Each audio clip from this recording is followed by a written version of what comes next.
Sometimes you want to go where? This one is too hot.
Let's invite our friends and start.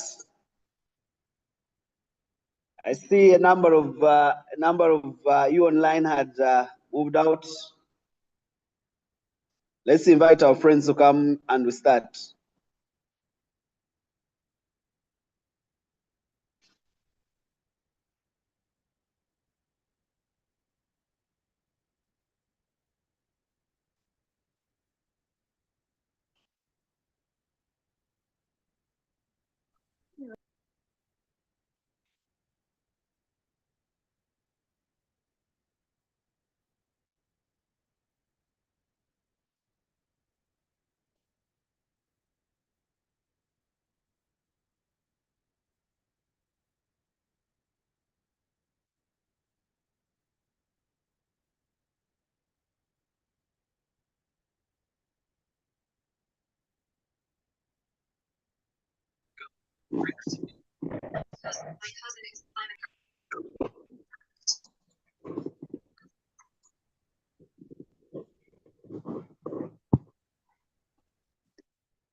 Okay, let's mute our microphones and we start. Let's mute our microphones and we start. Are you able to see my screen? Yes, sir, we are able to see. Okay, so let's mute our microphones so that we don't have background noise. Someone is walking, I don't know where they are going. Please mute your microphones. Robert.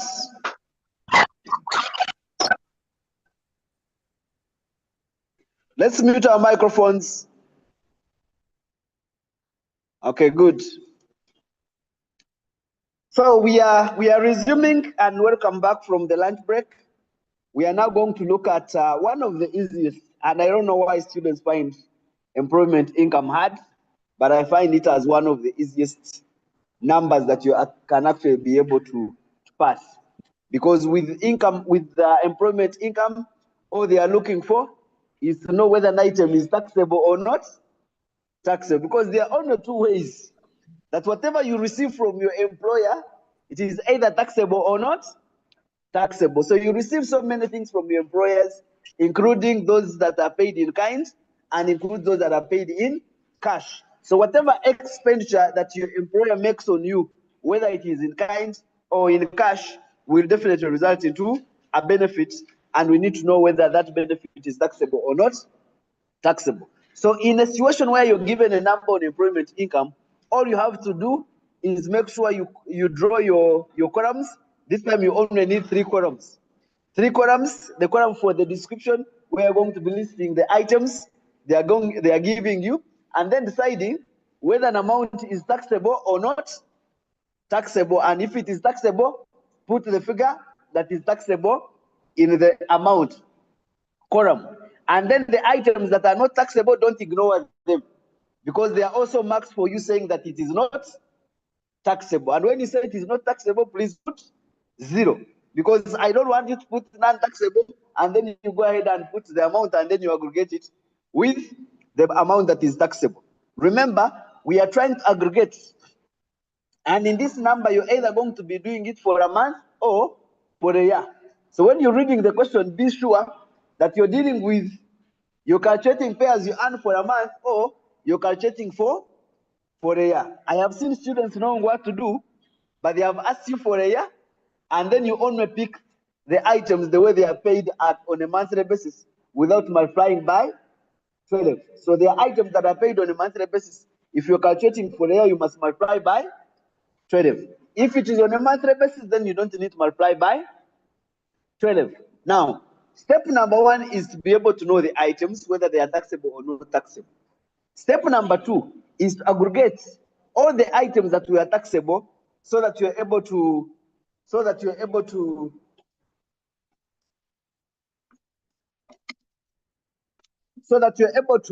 aggregate all the amounts that are taxable and get what you call the total taxable employment income. Because at the end of the day, you actually need this total employment income.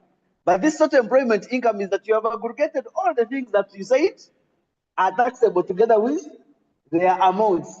And then you're getting the aggregate. After getting the aggregate, the only allowable deduction for employees is local service tax. And then after getting the chargeable income, get out of this computation, go look at the individual income tax rates, apply them here, and you're done with the number. So in this case, all you need to know is what are those items that are likely to be given to employees in terms of cash, in terms of kind, and then know the treatment. So we are going to go through them so that you remind yourself of the things that are taxable and the things that are not taxable. And I keep telling my students that we only have about 8 there should be 8, about 8 items that are not taxable. Anything else is taxable, because employment income is taxed under one section, section 19, and section 19 tells you the items that are taxable and the items that are not taxable. Now there are only 8 items that are not taxable that you must cram them, and then whatever you see is not falling in the 8 items, you know that it's going to be taxable. Okay, so we are going to remind ourselves about these items, but in the exam, when you find that what they are looking for, by the way, the question is going to be like this. The language is that they are not going to tell you that they are looking for pay as you earn. No, but you're going to see someone paying an employee. You can see that this person is an employee, and they are likely to ask you questions like, for example, someone's chargeable income and tax payable. And if you know this person is in employment, then you can be sure that they are looking for pay as you earn. And that's what we're actually going to look at or to remind ourselves of. I know you know these things, you've studied them. My role is only to equal you to actually remember them and know the items that are taxable and the items that are not taxable. So our role is that we are going to do 3 columns. Please mute your microphone. In the exam, column number 1 is the description of particulars. Column number 2 is that you must decide whether that item is taxable or not taxable. And then column number 3 is where you're putting the amount. And you're only putting the amount if you have said that something is taxable. If it is not taxable, put 0 in the amount. Because at the end of the day, you want to aggregate this column to be able to get your total employment income. I have also realized that the examiner can actually give you free marks. They give you the calculation, and then part B say list items that are not are considered to be exempt employment income. Yet in your computation, you already had items you said are not taxable. All you're doing is that pick those same items and put them in part B, and you have the same answers, but different marks. Because if you've already said an item is exempt here, and part B saying list items that are exempt from employment income, rather employment tax, why wouldn't you actually pick the same items and bring them down? Okay, let's look at the items. These are the possible items that the employer can pay you, which are subjected to tax. Number one, wages. Number two, salary. Number three, leave pay. Number four, payment in lieu of leave. You are meant to take leave, but you did not take leave, and in the substitution they have given you some money. That is called payment in lieu of leave. Overtime pay. Fees for work done. Sometimes they don't just call it salary or wages, they call it fees. I'm not talking about school fees. Commission, sometimes they don't, like marketeers, they pay you a part as basic salary and they say every additional customer you bring will give you a commission. That is part of your pay. Gratuity. Bonus. Some of you receive bonuses. Travel allowance not paying per diem. What does that mean then? That if they pay you per diem or subsistence allowance, it cannot be taxed. But if you went for your private travel and then they are financing it, your director has actually moved outside the country and they are buying him tickets. Or you as an employee are going outside the country for your personal issues and they are buying a ticket. That is taxed on you because it is not related to the business. Entertainment allowance that I was talking about. Sometimes they actually give you some entertainment allowance, especially the big boys in the offices. They say, you know, MD after he has left office, he has to go to golf course and meet his fellow MDs, so he must have an entertainment allowance. We have allowances for utilities. Sometimes they give you an allowance for utilities at your homes. Allowance is covered in cost of living. Housing allowance. By the way, all these are items that you receive in cash. And I want to warn you, every time you see an item being received in cash, there is a 98% chance that it is taxable than not paying tax. Because most of the items that we receive in cash are actually attracting tax, other than the subsistence and per diem allowances. Medical allowances.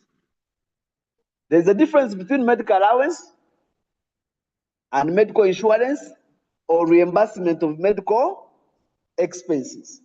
Now, if you want to give people medical, you can choose any of these three.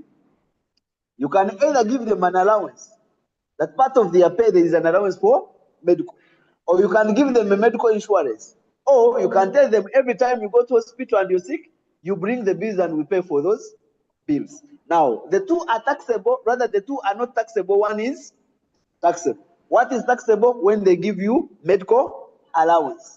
Others are not taxable, whether they give you medical insurance or they are reimbursing your medical bills. They're not going to tax you. Any other allowances? Here we are saying any other allowances that are not exempt. If they say they have given you an allowance and you know that it is not among the other eight items that I'm going to show you, any allowance becomes taxable. Just know that every time your employer gives you some allowance, by whatever name it is, just know that it's going to be taxable unless it is excluded out of the 8 items that we're going to talk about. Now, these are items that are received in cash. Over and above the items that are received in cash, we also have items that are going to pay you in kind, but are going to attract tax. And I'm highlighting them here. These items, they might not give you cash, but we call them benefits in kind. And these include, you cannot do a number on employment without doing motor vehicle benefit. If motor vehicle benefit misses, you'll do housing benefit. Because those are the two benefits that require some computation. Otherwise, you'll only be listing items and saying this item is taxable or not taxable. So the question will be as soft. As you can imagine, if we do not have some of these small computation. So one of the computation that you're going to look at is motor vehicle benefit. And I will tell you, the moment you have any motor vehicle that you have placed in any employee's hands, as long as this employee is able to move with this vehicle when they go home and when they come back, there will be a motor vehicle benefit. All you need to know is how is this motor vehicle benefit calculated. The next one is provision of a housekeeper. Sometimes you have office, rather domestic assistants at home. You people are given the housemaids, you're given shamba boys, you're given gatekeepers, you're given, all these are considered as taxable benefits. Provision of a chauffeur is a driver. Now imagine if they have given you a motor vehicle, they have given you a driver, they've also given you fuel. Those are three benefits in one. Because there's a motor vehicle benefit, there's a fuel benefit, and also there's a driver benefit. So you must look at them as three. Next one is provision of a gardener, provision of other domestic assistance by whatever name they are called. Provision of any meal, refreshments, or entertainment other than per diem or subsistence or the meals that are given to you on an equal term basis. So the only time they are not going to tax you on meals and refreshments is when they give you money when you're undertaking travel, what we normally call per diem or subsistence allowance, or when they provide these meals and refreshments, all of you on equal term basis, and they must be doing it in the premises operated by the employer on behalf of the employer. If they give you money in form instead of food, we'll have to tax you. Yes, if they give you money, sometimes they say, lunch is at 10,000, so let us give each staff 10,000. When they give you money, it will now be taxable because the law only exempts when you're provided with meals and in premises either operated by the employer or on behalf of the employer. That's why they say when we are measuring for those meals that are given to employees, we ask, were they given to all full-time employees on equal term basis? And where are they actually getting those meals from? So it's very important. Provision of utilities in respect of the employee's place of residence. Sometimes they pay all your utilities at your residence. Like MDs, you find they are paying for your garbage collection, they are paying for your water bills, they are paying for your electricity, etc., etc. All those are taxable benefits. Now, the other benefit that you need to be aware of, and I'm going to show you how to calculate it, is what we call loan benefits. So before you get into that exam, at least you know how to calculate the motor vehicle benefit, you know how to calculate the loan benefit, and you know how to calculate the housing benefit. Those are common ones. The next one is waiver of an employer, waiver by an employer of an obligation of an obligation of the employee to pay or repay the employer's debts. So you have taken a loan from your employer, and your employer is now feeling pity for you and is saying, don't pay that money. For example, when COVID, some people were forgiven the loans that were given by the employers. If they give you of a loan, forgive you of a loan that you're supposed to pay, that money becomes taxable on you. The next one is transfer or use of property or provision of services to the employee. Sometimes you come and they have given you a laptop. For tax, differentiate between when they give you a laptop for use and then the laptop for taking. Here we are talking about this asset has been given to you to take. They have given you sometimes when they want to dispose of some used vehicles. They give them to employees and say, take it. Or you find they have given it to you at a price lower than the market price. There is a benefit. Provision of accommodation or housing benefit, that is also a benefit. Now, I want to sound a warning. If you find one of the benefits is housing benefit, a housing benefit is calculated last. You first bring in all the other benefits, and then the housing benefit is calculated last. Why? Because the computation of housing uses the chargeable income, uses the employment income before bringing in the housing benefit, and we're going to see how that is done. Provision of any other benefits not exempt, not being exempt. Then we have discharge or reimbursement of employee private expenses. If they discharge your private expenses, you've gone to the garage with your car in the SECA, they have worked on your car, it is 1 million, you found yourself with only 200,000, you called your employer, and said, no, I am actually going to pay the balance of 800,000. You know that that is a taxable benefit because they are discharging your private expense. Compensation for termination of any contract of employment, what we call terminal benefits. Now, with the terminal benefits, remember one principle. If you have worked for the same employer for 10 years or more, your terminal benefits are only going to be taxed at 75%, meaning 25% of the terminal benefits become exempt. If you are receiving 100 million as terminal benefits, and you have worked for this same employer who is paying you terminal benefits, he's only going to pay 75% of that terminal benefits, and the 25% will be exempt. That is terminal benefits. The next one is, with life insurance premiums, I want you to open your ears properly because it can fall under exempt, it can also fall under taxable. So when does it fall under taxable? When does it fall under exempt? When your employer pays for your life insurance premiums, you need to ask yourself the kind of the employer that you have. Is he an exempt taxpayer in terms of income tax? If they are exempt from income tax, we charge the life insurance premium on you as an employee as a benefit. If your employer is a tax-paying entity, then the life insurance premium is going to be exempt in your hands. You get the difference? Okay. So life insurance premiums paid by a tax-exempt employer becomes taxable in the hands of the employee.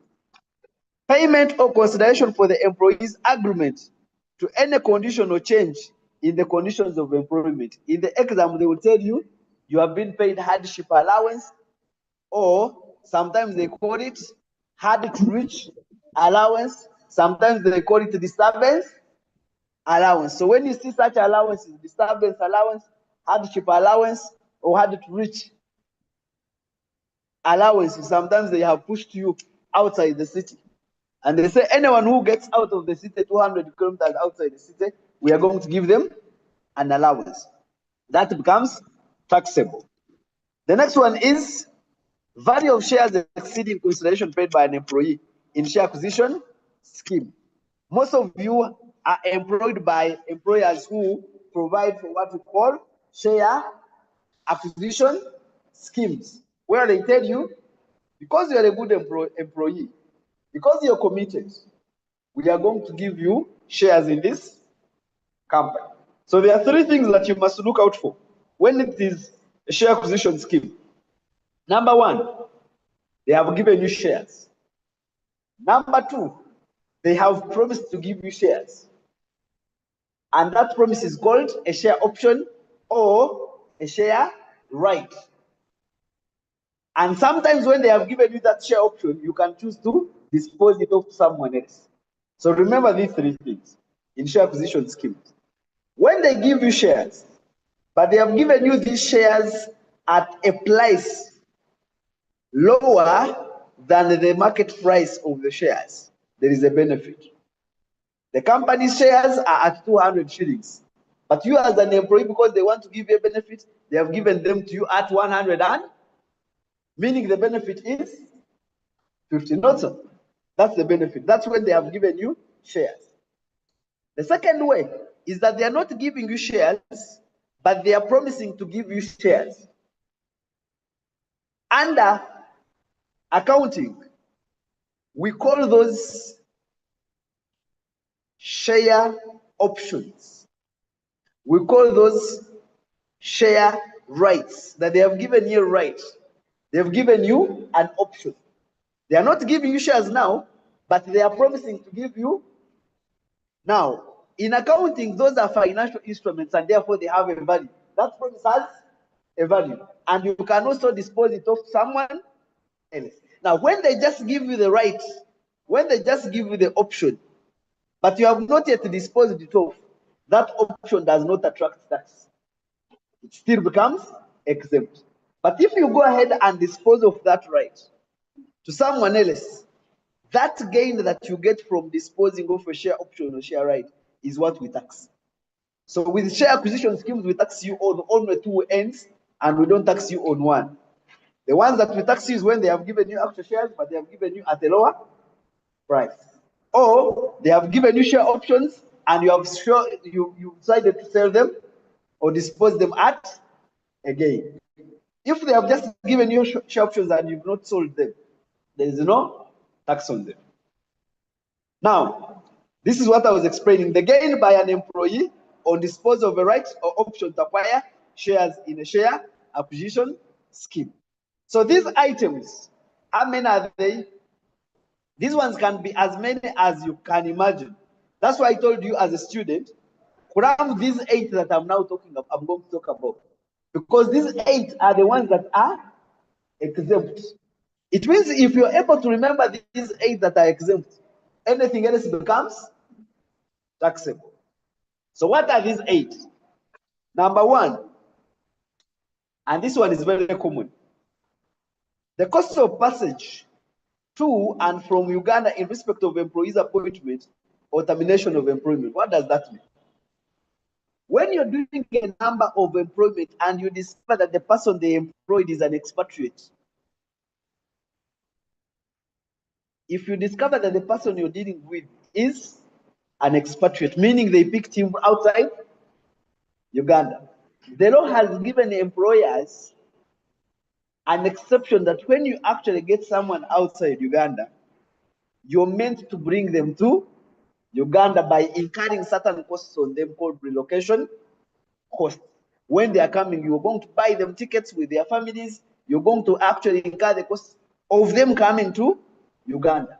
Those costs that you're incurring for you to bring this employee to Uganda are called passage costs. Sometimes they call them relocation costs. They are not charged on the employee because the employee is not yet here. It is the obligation of the employer to bring him here. The next cost is when they have finished their contract and they have to go back.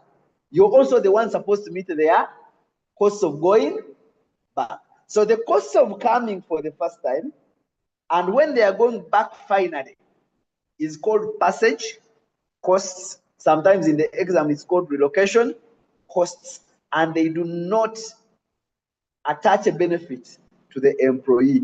That payment, if they are paying for the tickets, it becomes exempt. Now, what the examiner tests is, they test it like this. They tell you that they paid their tickets, for example, when they were coming back.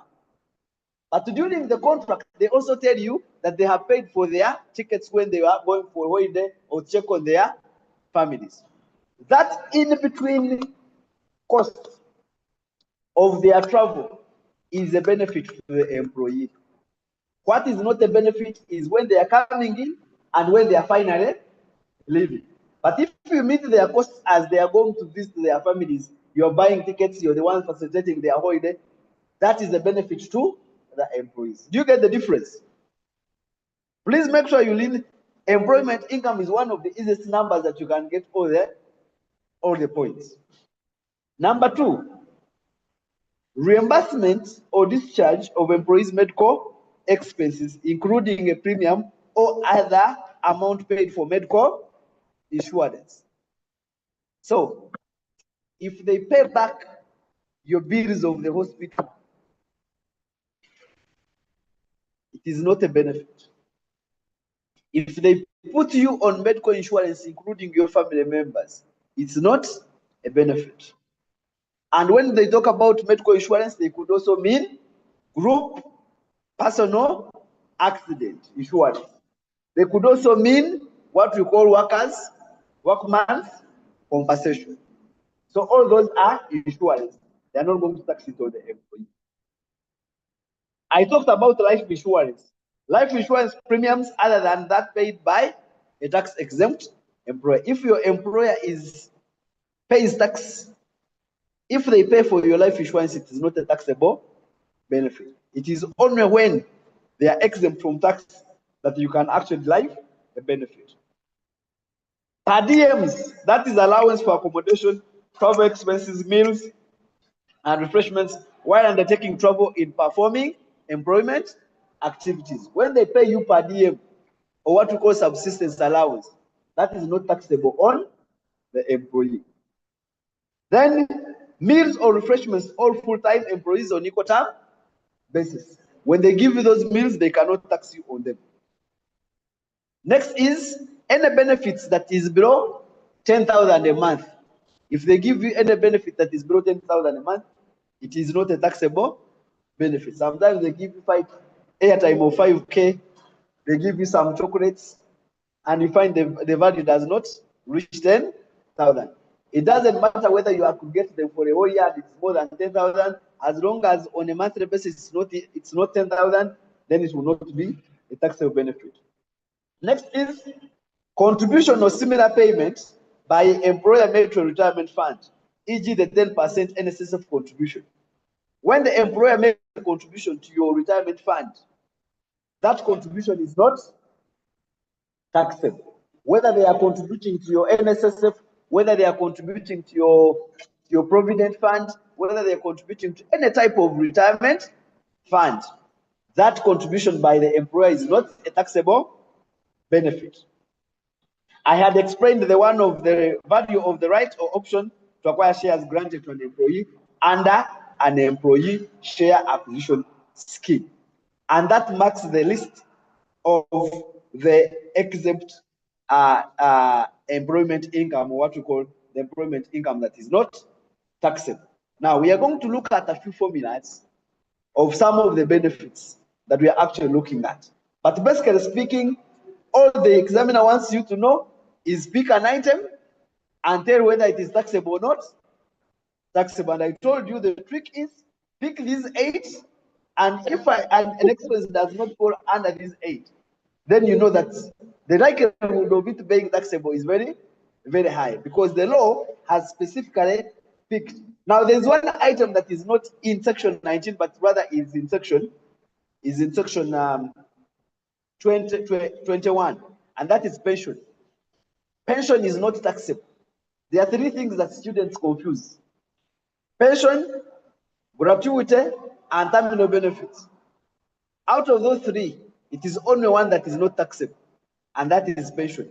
The rest are taxable. Gratuity is taxable. Retirement benefit, rather, terminal benefits are taxable. Now, there are also, once I get my total taxable employment income, I will remove any local service tax if it is there, and then I'll be able to get my chargeable income. And once I get my chargeable income, this one, I am going to get out of that and then look for the individual income tax rates and apply them. The rates that you have in your question paper at the back of your question paper. Now, there are things that you must remember before we apply those. Let's look at some of the things that you must remember. Some of the formulas that you can't do away with. So number 1 is to do with motor vehicle benefit. How do you know that I have calculated motor vehicle benefit? When you're doing a number and you see that this employee was given a motor vehicle, just know that you have calculated motor vehicle benefit, unless the examiner says that this vehicle was strictly used for business purposes or for official purposes. If that statement is not there, then you will assume that this vehicle was available to the employee on a full-time basis. Because even if you're using it for both official and private, what we are testing is, was this vehicle available for private use? That's why when the examiner has not told you any specific days when this vehicle was not available, you assume that this vehicle was available 365 days. And unless the examiner has specifically told you that on these specific days the vehicle was not available. If he's quiet, you assume that this vehicle was available 365 days. So what formula do you apply? The formula is, and because this formula has two percentages, I see students getting confused between the 20% and then the percentage we apply for depreciation. I want to get that confusion out. Number one, this 20% is the standard percentage. This 20% is not related to depreciation. It is not related to anything. So the formula is 20% times A times B over C, close the brackets, minus D. Now you can know the formula but fail to apply it. So you must know the components of that formula for you to be able to apply it. 20% remains 20%, it is standard. But A is where we find problems. And let me make it easier. When they say A, they are actually talking about the net book value of the vehicle at that date when it is first provided to the employee. In other words, the net book value at the beginning of the year that you're dealing with. If this employee has been using this vehicle in the first year, in the second year, in the third year, it means each year you must look for the net book value of that vehicle at the beginning of the year and not at the end of the year. The net book value you're looking for is the value of the vehicle at the beginning of that year that you're dealing with. Meaning that A will always be depreciated if that vehicle has been there more than one year. So if I'm an employee and they give me a vehicle for the first time, and this vehicle was bought at 500 million, it means my first year, I am going to use 500 million as my A. If I am using this vehicle in the second year, my vehicle will no longer be at 500 million. I will have to depreciate it for one year because I'm using it in the second year. If it is in the third year, I will have to depreciate it for 2 years because I have now used it the first year, the second year, and in the third year, I must get the net book value at the beginning of the third year because I'm now going to use it for the third year. The same applies to if I am not the first user. I came in, I am the MD or I am the ED, but I found someone had already used it for probably 2 years. I will look for the net book value at the date, at the first day of the year when I am also using it. I don't look for the net book value at the end of the year, no. I look for the net book value at the beginning of the year. And when I am depreciating that value, I use 35%. Now, the confusion that comes with students is that they want to get this motor vehicle that is here for employment income and relate it to what we had in the wear and tear schedule. These are totally different provisions of the law. The one in the wear and tear schedule uses section 27 of the Income Tax Act. Here we are using section 19 and schedule 6. And it is schedule 6 that we apply to calculate the A. And the schedule 6 has said that when you're depreciating this motor vehicle, you apply 35%. So I don't know where people get their 20% from because they want to relate it with what is in the wear and tear schedule. Because they're saying, but when I take this vehicle to the wear and tear, it gives class 3 years. That is for purposes of the wear and tear. But for purposes of section 19, employment income, we apply 35% on a reducing balance basis. Now I want to ask you, if I have a vehicle that I purchased on 1st of January 2023, and it has been used by one MD, and another MD has come in January 2025, what would be my A? You want me to repeat it? I said in January 2023, The company purchased the vehicle at 500 million. It was used by one of the MDs who left, and another MD came and he was given this vehicle in January 2025. What would be A at that point? January 2025.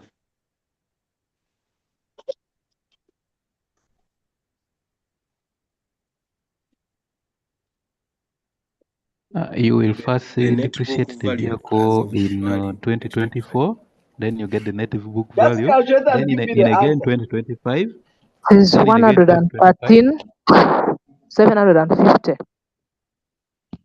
Pardon? 113. I am Seven. repeating the question. The vehicle was purchased on 1st of January 2023, and it was used by the first MD until 1st of January 2025, when the second MD was offered this vehicle. So I'm asking, how much is A in your computation? 325. Pardon? 150. 150. 150. This is the value of the answer. So that's where trouble comes. Because I 325 have if you explained, but said we still have 500. varying answers. I am going to explain it again. I said A is the value of the vehicle, call it net book value, at the date when this vehicle is given to the employee. And this employee has been given this vehicle on 1st of January 2025. But this vehicle was bought on 1st of January 2023. So what is the value of A on 1st of January 2025? 211. 211.25. So anyone that does not have 211 got it wrong. So the figure is 211.25. How many years are we depreciating? I said you must determine the net book value at every beginning of the year. How many beginnings do we have?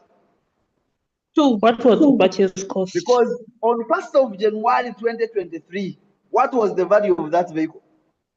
500. 500, because that's when we had bought it, not so.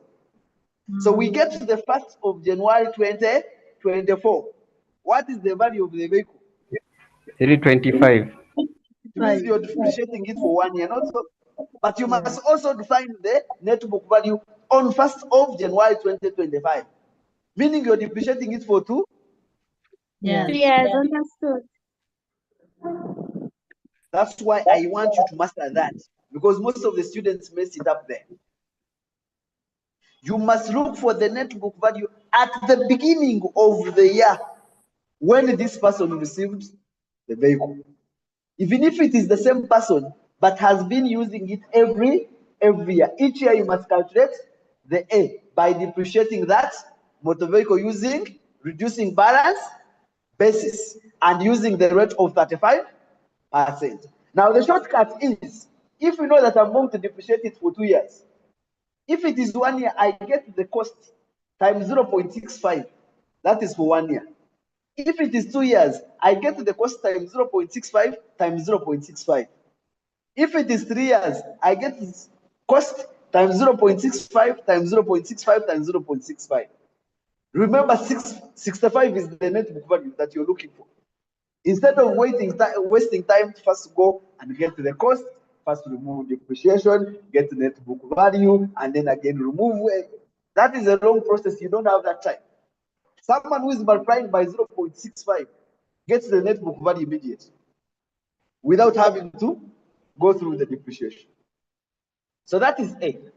Can we confirm that all of us have picked A and we have no problem with A? Remember, Yes. 20%, the first 20% is constant. So I'm talking about 20% times A. Now, when I have seen, when we are marking, is that someone calculates the value of A and then says this is the value of the benefit. They solve there. A is not the value of the benefit. The value of the benefit comes from the formula. And the formula is 20% times A times B times B over C minus D. Now, the other confusion is on B. The other confusion is, ladies and gentlemen, first of all, C is 365 days. Therefore, the only time B does not equal C is when the examiner has clearly told you that there are some days when this vehicle is not available, because we are looking for when it is available. Now, when the examiner is quiet, you assume that this vehicle is available 365 days. But if he says, for example, this vehicle is not available over the weekends, that over the weekend, the vehicle is parked. How many days is B? Remember, we are starting from 365 days. But they have told you over the weekend, this motor vehicle is not available. So B will be what? What will be B? If they are telling you over the weekends, the motor vehicle is not available to the employee. 104 days. 104.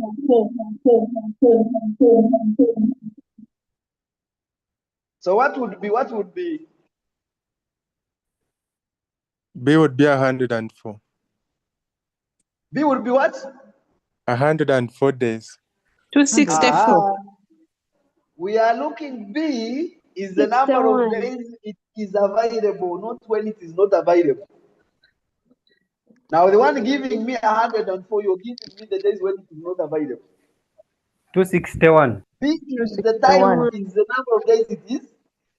So if they have told you it is not available over the weekend, we only have 104 weekends. So you get 365, remove the 104. If they have told you that this motor vehicle is not available in December, because this guy takes on leave in December, and when he takes on leave, he actually parks this vehicle, what will be your B? Pardon. It means you get 365 days minus 31, because December is 31.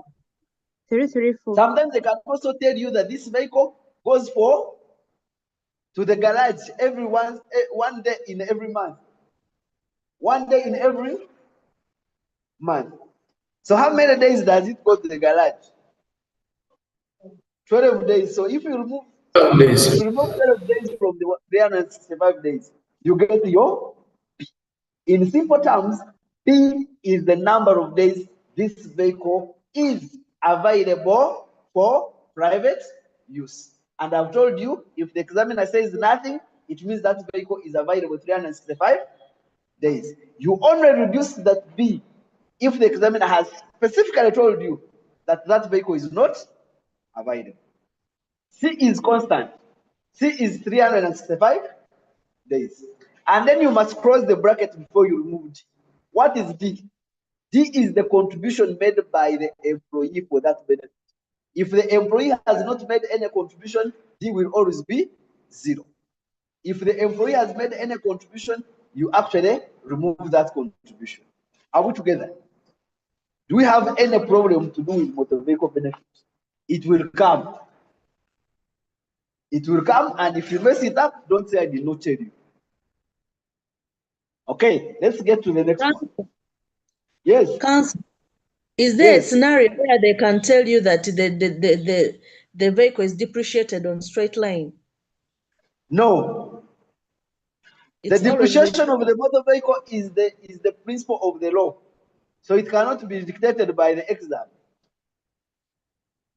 It's always reducing balance in simple terms. Because the law says reducing balance, so you cannot choose to change the percentage rate or even the depreciation method. Because the law under Schedule 6 is saying the motor vehicle benefit, you're going to use reducing balance basis, and the rate is 35%. Okay. The next benefit is housing benefit. The next benefit is housing benefit. Now, with housing benefit, warning number 1 is that it must be calculated last. It must be calculated last. So bring all the benefits, bring all the allowance, bring everything you want to bring. Put them in your computation and make sure you have this figure called this total taxable income. Make sure you have it. But don't record it there. So don't put the figure here, but make sure you have the total of it somewhere. Remember, when they tell you there is a housing benefit, when you're doing your computation, make sure you leave a line, one line there, and call it housing benefit, and wait for you to calculate it. So calculate all the other benefits and make sure you get this total, but don't write it there, because you want to use that figure, and I'm going to show you where you're going to write it. It means if you got that figure wrong, the likelihood of getting housing benefit wrong is also high, because we did the calculation of housing benefit. That figure must be used. So how do you calculate housing benefit? This is the formula. You compare two things. You compare A and B, and you look for the lesser of the two. The lesser of the two becomes your housing benefit. So you must know how to calculate A, you must know how to calculate B, and then compare A and B. Whichever is the lesser of the two is what becomes your housing benefit. So how do you calculate A? So easy. The information for calculating A is going to be available. Now, when do you know that there is a housing benefit? Two ways. Either the employer is paying for your rent, or the employer has given you a house. That is when you're looking for housing benefit. By the way, housing has three phases. I give you housing allowance. That's when I have given you some money. That one is taxed automatically. Housing allowance is taxed automatically. The other two is when I have given you a house, or I am paying rent for you. When I'm paying rent for you, I've given you a house. We calculate for housing benefit. When I've given you a housing allowance, you don't need to use this formula. It is used only when they are paying rent for you, or they have given you a house. Now, if they are paying rent for you, you look for the rent that is paid on a monthly basis times 12. That becomes your market rent, annual market rent. Then you subtract any payment that is made by the employee, because sometimes the employee makes a contribution. So A is the annual market rent minus the employee's contribution. That is your A. It means if they have just given you a house, the examiner will tell you what the annual market rent is. If they have given you the monthly market rent, it means you're going to go and multiply by 12 for you to get the annual market rent. And from the annual market rent, you remove the employee's contribution. That becomes A. Have we got A? Have we got A? The annual market rent minus the employee's contribution.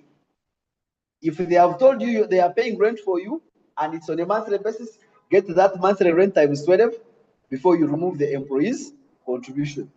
If they have given you a house, the examiner will tell you the Counsel. annual market rent. Counsel, I have a question. Yes. What if it is we are calculating the employment income for the month? From what?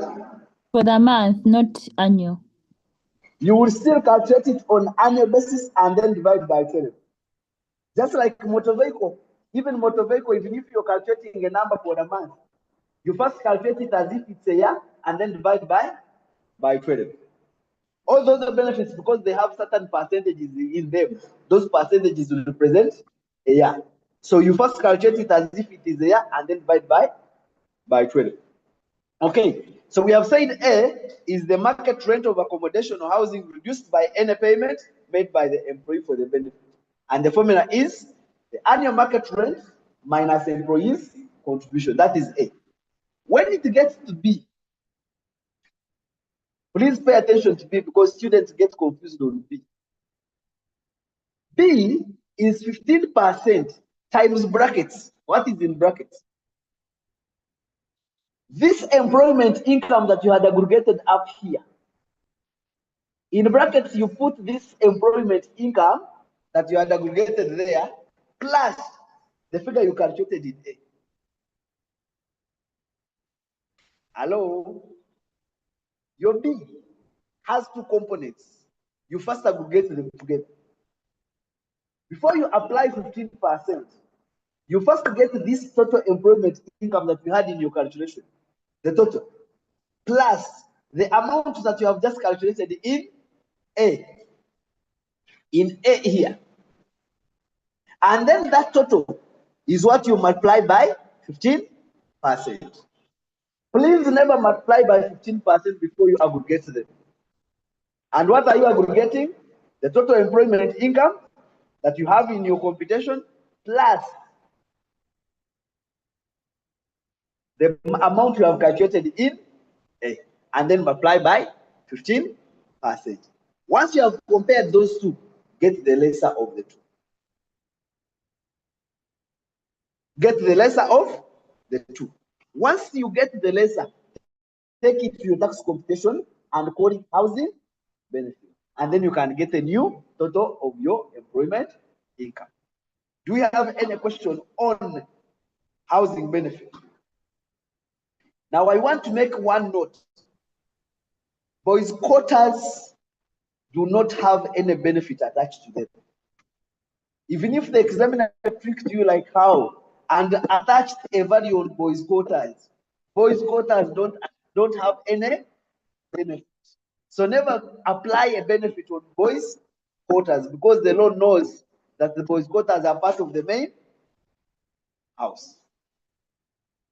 The next benefit that you need to be aware of is the loan benefit. The loan, what are the conditions that are attached to the loan benefit? Condition number one, the loan must be more than 1 million. If the loan is less than 1 million, there is no benefit. Condition number two, the interest being charged by your employer must be lower than the statutory rate. So when it is a loan benefit, you test for two things. Was the loan above 1 million? That's one. Number two, the interest rate charged by the employer, was it lower than the statutory rate? Because if they charge you more than the statutory rate, there is no benefit. So how do you get the loan benefit? It is only the difference between the statutory rate and the rate given to you. Now, warning and listen properly. Sometimes the examiner wants to test you. He gives you the statutory rate at the beginning of the year, commencement of the year, and at the end of the year. So what statutory rate do you take?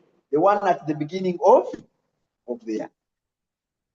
And the formula for the benefit is get statutory rate minus the rate given by the employer and then multiply by the loan amount.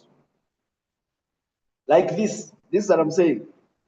You get the loan amount times the difference between the statutory rate and the interest rate offered by the employer. Sometimes they tell you it was interest free. It means the rate given to you by the employer is 0. And if you have the statutory rate, it's statutory rate minus that 0 that they have given you. And then you multiply the difference by the loan amount. You'll be getting the loan benefit. Because the loan benefit is about the differences between the rates. The statutory rate was 12, but the employer has given you, say for example, 6. So what is the benefit? They have given you 6% of the loan amount. Do you have any question on the loan amount, on the loan benefit? Yes, I have a question. Okay. Please go ahead. No, Prof, if you're given the statutory, you're given the employer rate and then the market rate. The statutory rate is what you're looking for. And the statutory rate sometimes is called the BOU rate. Now, I have seen some students say, I did not see it. Sometimes they put it in the question itself, or they put it at the back of your question paper, where you see the rates from. So always look for it. I have seen students, when they take it to the back of the paper, they look for the statutory rate and they can't find it. Yet you're supposed to compare the statutory rate with the rate the employer gave you the loan at. If the employer gave you the loan for free, your employer's rate is 0. So you get the statutory rate minus 0. That means it is the statutory rate that you multiply by the loan amount, and the loan that gives you an employee, rather the loan benefit. Now, for any other benefit, just a minute. For any other benefit, to get the benefit that you're taxing, you get how much the employer is paying minus the contribution made by the employee. Every benefit where the employee has contributed, you remove the contribution of the employee. You get what the employer has paid minus the contribution made by the employee. That's how you get the benefit. For any other benefit, whether it is a driver benefit, whether it is a domestic assistant, if the company is paying him 1 million per month, it means 20 million per the whole year. And then if the employee is contributing 200,000 per month, you also get 200 times 12 and remove it. So remove 2.4 from the 12. That will be the benefit. Please go ahead and ask your question.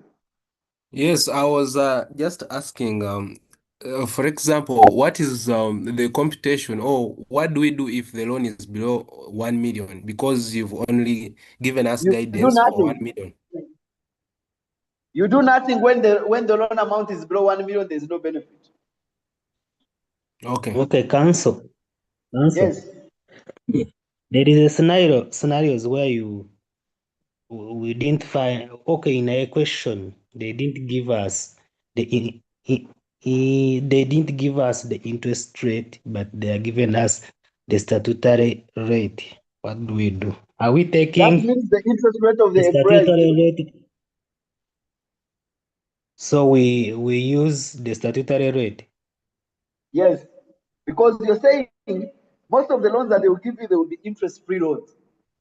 So for you to get the benefit, you get the statutory rate minus the rate given to you by the employer. If the employer has given you interest-free, it means it is 0. So it will be statutory rate minus 0. At the end of the day, you remain with the statutory rate, and then you multiply it with the loan amount, and that will be the loan benefit. Yes, Council. Yes. On the scenario where they give you a car in form Yes. of the loan, how do you calculate it? Do you get the loan benefit and also the motor vehicle benefit? They have given you a vehicle. They have given you a vehicle in form of a loan. How does that happen? Yes, I go to the question like that. Maybe They have vehicle given you a loan. Because they can't give you a motor vehicle benefit when they are not the ones who bought for you the vehicle. If you have given me a loan to buy a vehicle, that vehicle is mine, not so. It means I'm only calculating the loan. The car is given in form of cannot, the loan. That's what I'm saying. That they have given you a vehicle, but in form of a loan. Is that vehicle still the company's vehicle? No. The vehicle now becomes your vehicle. What you now look at is the loan that was given to you in form of a vehicle. So the vehicle would have been valued. There you don't have a motor vehicle benefit, but rather you have a loan benefit. But because they have given you a loan to buy a vehicle. Now, the other free mark that you're going to get in employment is to do with provision of security guards. Provision of security guards is not a taxable benefit, and they normally slow it there. So when you see security guards, just know that is not a taxable benefit. And boys' quarters, I've already talked about them. So the unique one that they normally throw in there, security guards and then boys' quarters, and they want to see whether you are able to know that they are not taxable benefits. Because these are only highlighted through the practice notes and not through the mainstream act. Now, I want to test your mind. Assume you have finished your number and you have now your chargeable income. And your chargeable income is, please write somewhere now. I want you to calculate for me. And if you get it right, you know that even in the exam, you get it right. If you get it wrong, you just know that you don't know how to apply the rates. Because it's possible that they can give you the rates, but you don't know how to apply the rates. So assume you have calculated and your total employment income, which was supposed to subject to tax. In one scenario, assume it is 125 million. That is one scenario. And in another scenario, assume it is 105. So help me get the taxes in both scenarios. In the first scenario, your total employment income or your chargeable income is 125. In the second scenario, it is 105. Give me how you'll be Annual. getting my tax liability. Are they annual total? Those are annual. Thank you.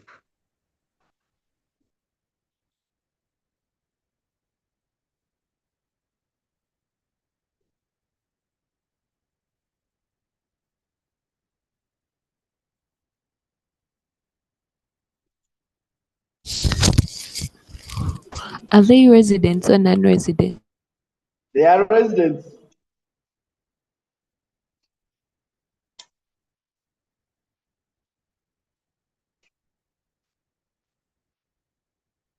The first one was 125. The second one is 105. That's what? The first one. Give me the different answers. Your answer is what? 36, 82, 36, 824,000. That's her first answer. I want to pick all your answers. So that someone has got the same answer. So there we have two people.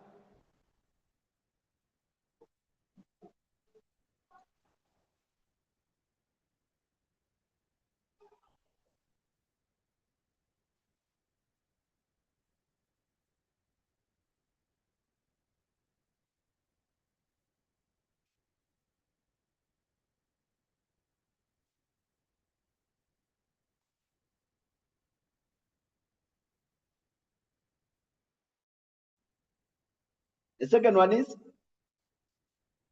33, 30, 344, 324,000. Excuse me.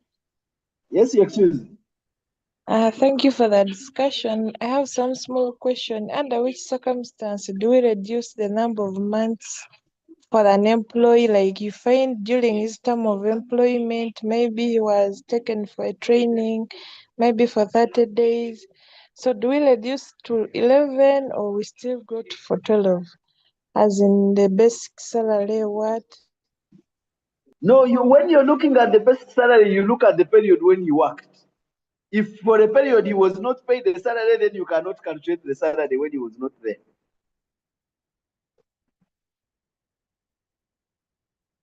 So you must be sure when he was there.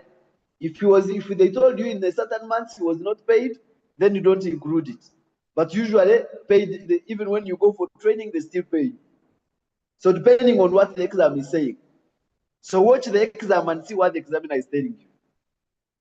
So can we confirm whether the numbers that we have on board are correct? These are the numbers I have so far received.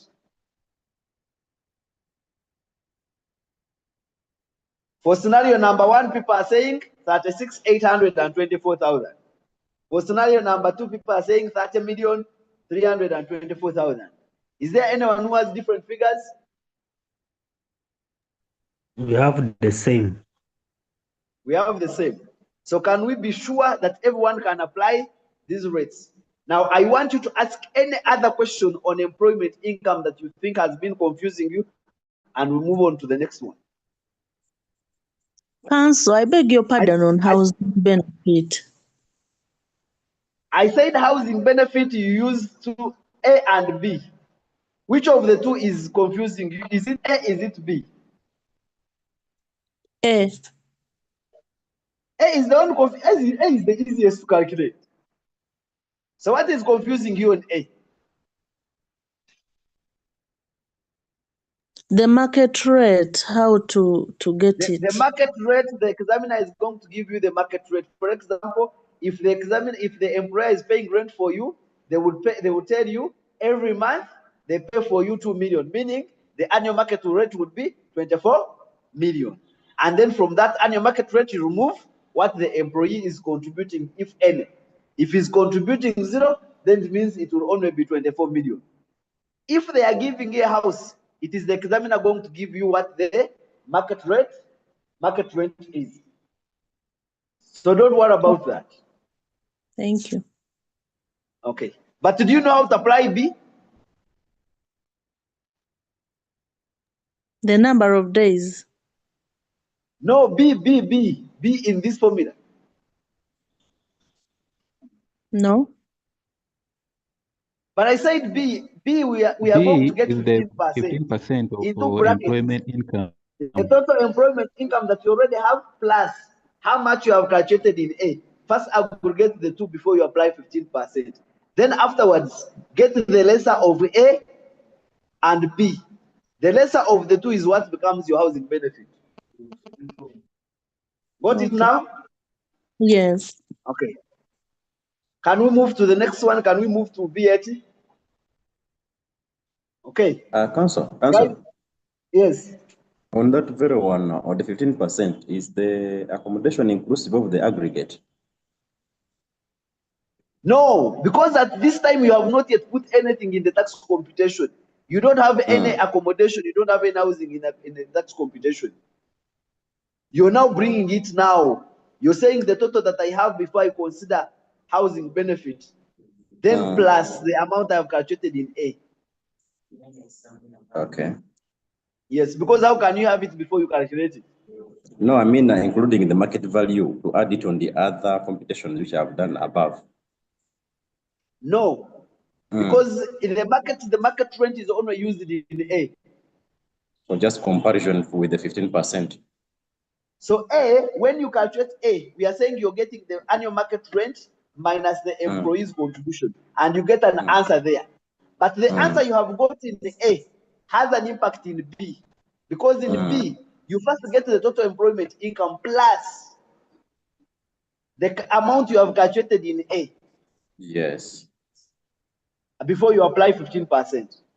That's what I was wanted to be clear with. So in B, there is an amount of A. Exactly, yeah. Yeah. Then finally, the other in the event in the computation of motor vehicle, in case that he was given that motor vehicle for depreciation purposes at the end of the year, does it have any effect on our? Of course, if you're given the motor vehicle at the end of the year, then it has no effect, because you're actually given the motor vehicle.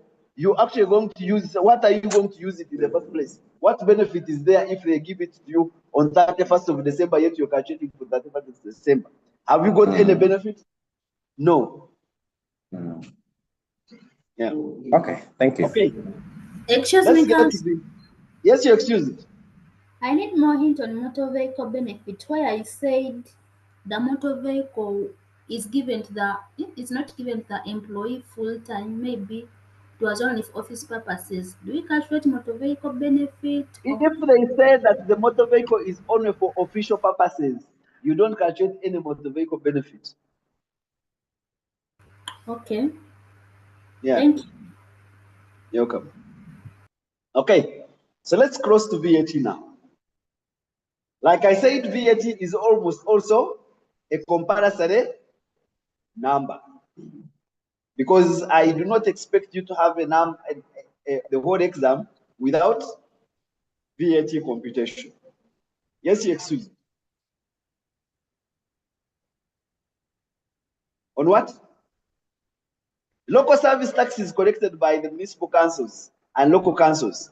But when they actually collect it from you, definitely it reduces your taxable employment income. So after getting your total employment income, if the employee has paid any local service tax, we normally first knock it off from the income for us to be able to get chargeable income before we can calculate the tax. So that is the only allowable deduction that is available to employees. So after getting the total employment income that is taxable, and they have told you that the employee paid local service tax, first knock it off, and then you can get chargeable income. Okay. What is the percentage for local service? Pardon? The percentage for local service tax. That is determined by the local councils, not us. Okay. So depending on your location and depending on how much you actually earn. It is not the tax that is collected by URA. Okay. Okay. Guys, VAT again, I am going to open up all the possibilities of VAT techniques. What are the adjustments that you, because VAT ideally would be easier other than the techniques they put in. So what I want to learn now is, what are the symbols that the examiner puts in that could confuse you? Now, we know that the question of VAT, if I can open for you a question of VAT, is only going to be asking you to calculate VAT payable or claimable, whereas the statement is very simple. By the time you get VAT payable, claimable, if you don't know the principles in there, you're finished. Do you see how simple the statement is? Advise PML on the VAT payable stroke claimable for the month of November. VAT is just for 1 month. And they are looking for only 2 things. Output minus input.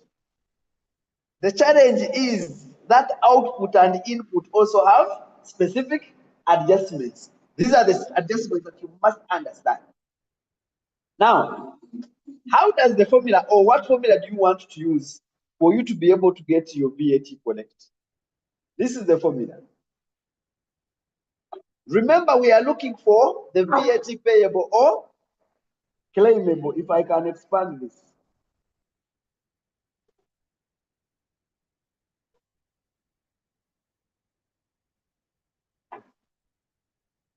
I want you to first look at only this part.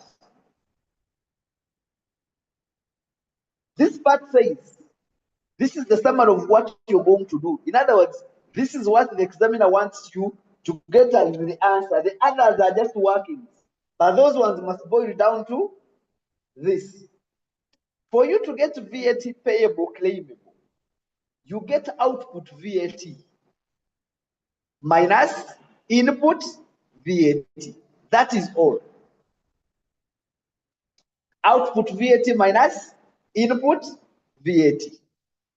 Now, we know that when you sell, if you ever charge tax on your sales, that's called output VAT. If they charge you VAT as you buy, as you incur expenses, that's called input VAT. If there were no any nitty-gritties, you would be getting the VAT you charged when you're selling minus the VAT you were charged when you were buying to get a difference. And that difference is either positive or negative. When it is positive, it means you collected more output than what they charged you. It is you paying, so they call it VAT payable. If they charged you more than what you have so far collected, because it is possible in a month, you can do so many purchases. You can have so much in imports. You can import so much. You can purchase so much, and your input is so much, but you have not sold enough. So your output is likely to be lower than input, and then you end up with a negative. When it is a negative, we call it a VAT claimable or refundable. Refundable in a way that you can choose to even ask for a refund for the money you paid. Claimable, you can even choose to carry it forward. Now, the formula would be stopping there if there were no adjustments. Unfortunately, there are adjustments that you must be aware of. Number one adjustment in that formula is what we call a carry forward loss. A carry forward offset, rather. The last month, you had a claimable, because we said every time your input is more than the output, you're the one claiming from URA. And you chose that you're not going to claim a refund, but rather carry forward that claim so that it can knock off your liability the next month. That carry forward is called a VAT offset. In the following month, it affects your calculation. Because after getting your VAT payable claimable, if you have any VAT that you carried from the previous month, that offset is available for you. It is your money, it is your credit. So you can also use it to reduce that liability. So in the exam, it is a free mark. Why is it a free mark? You only need to know where to place it. Because they have said if you have a VAT offset, and the examiner will tell you from the previous month, the offset was this much. Yours is to make sure that you reduce it from the formula. The other item in the formula that you need to be aware of is that we have brought in a concept of VAT withholding. VAT withholding. And VAT withholding simply means that once you are a designated withholding agent, once the government has said that you're the one going to be withholding from others, it means every time you purchase goods and you're about to pay them, you're required to be withholding some amount in form of VAT and declare it to URA. So that the other party, when they come, they find that you have already paid part of their VAT to URA and they can only top up. So we have VAT that you can withhold from others, but we also have VAT they can withhold from you. If I am a supermarket, Julius and Sons supermarket, and I'm registered for VAT, and the government has declared me as a designated withholding agent for VAT purposes. It means every time I am purchasing things from suppliers, before I pay them all the amount, I am required to withhold from them some amount. Because when they give me an invoice, they give it to me with VAT. But when I am paying them, I don't pay them all the amount because I am a designated withholding agent. So what do? I apply 6% on the amount exclusive of VAT. Withholding VAT is not on VAT amount. It is on the amount excluding VAT. Now the misconception is that people want to apply the withholding VAT on the VAT amount. We don't withhold on the VAT amount, but rather we apply the withholding VAT rate on the taxable amount, and the taxable amount is the amount excluding VAT.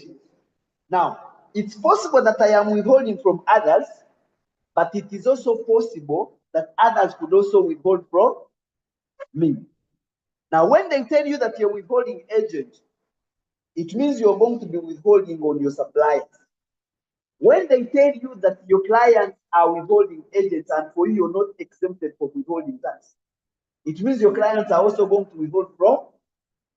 So there is a scenario where they are withholding from you, but you're also withholding from others. So how do you account for that?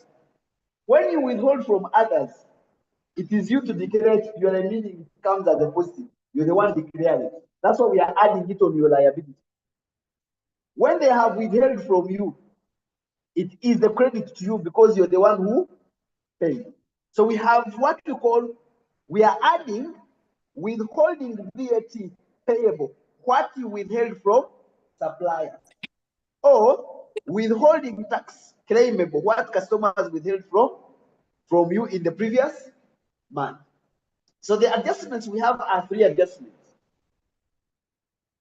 An adjustment on VAT offset, an adjustment on withholding VAT that you withheld from others, and then withholding VAT that they withheld from you.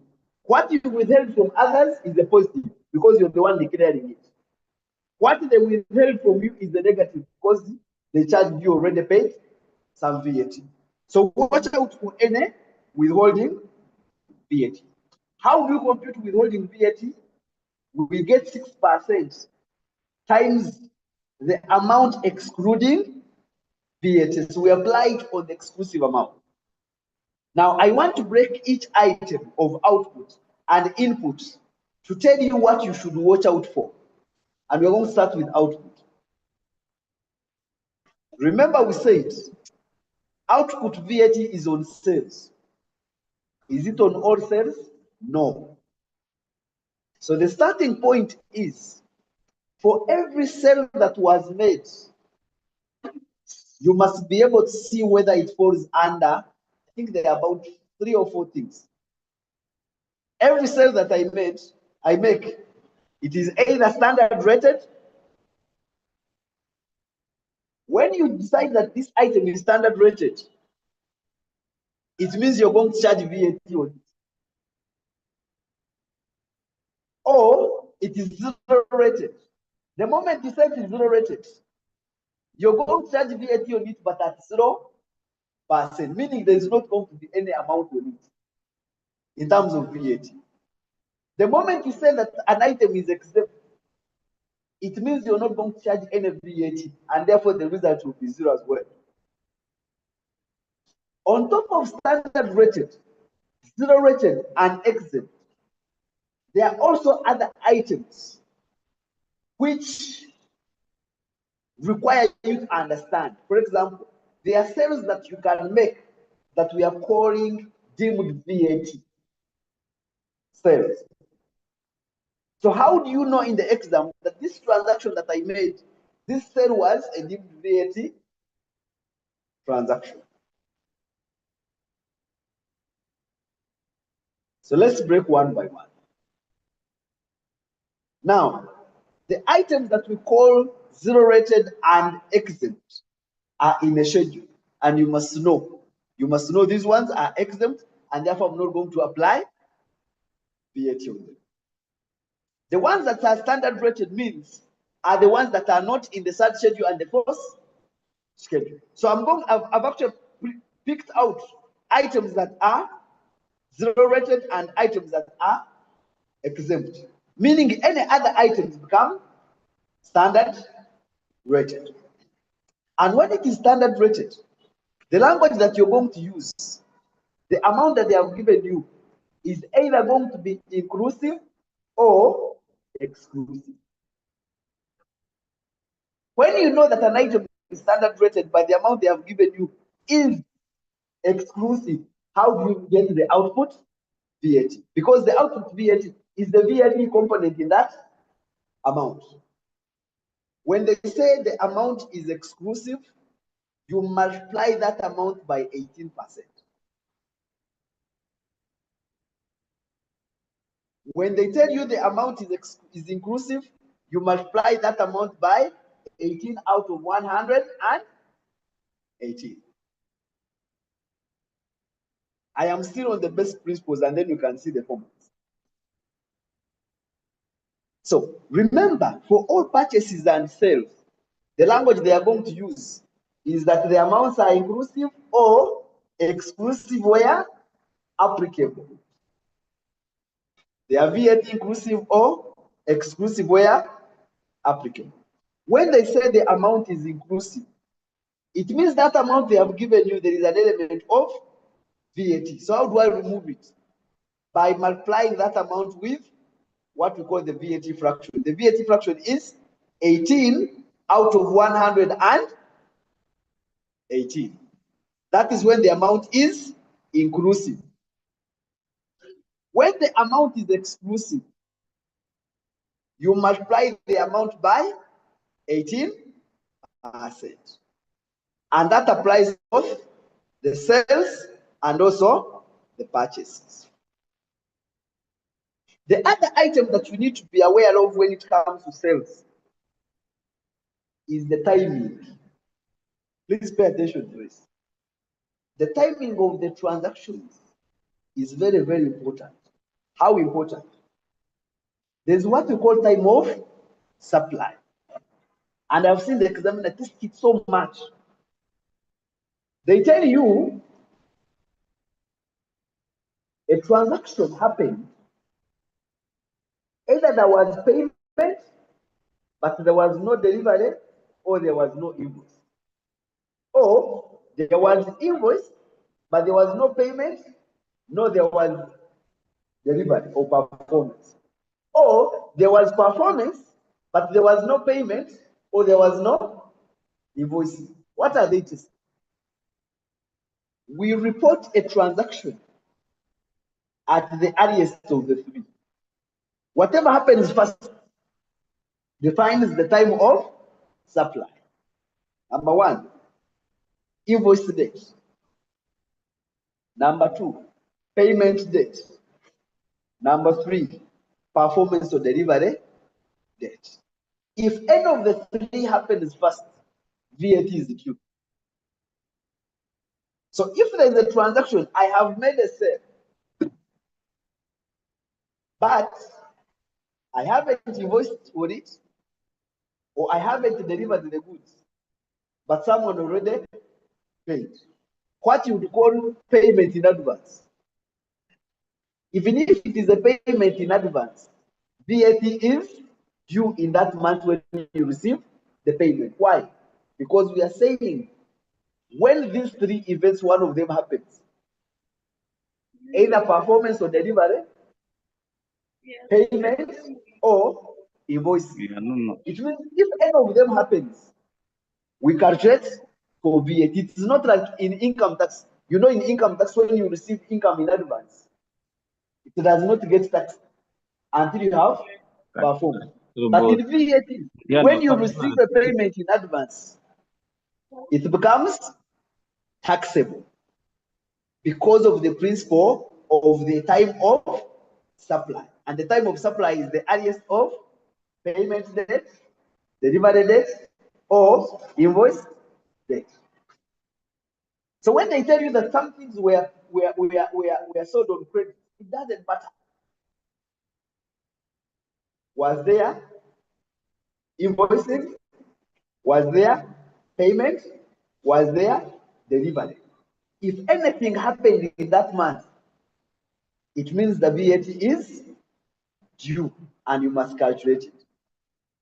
Sometimes they tell you that one of the transactions, the delivery happened in the previous month, but they are putting it among the transactions. In other words, they want you to know that that transaction was already reported in the previous month, and therefore it cannot be part of the transactions of this month. So watch out for payments in advance. Watch out for where the invoice has been made, but no payment or delivery has been made. Still, they are testing you whether you know that VAT is due.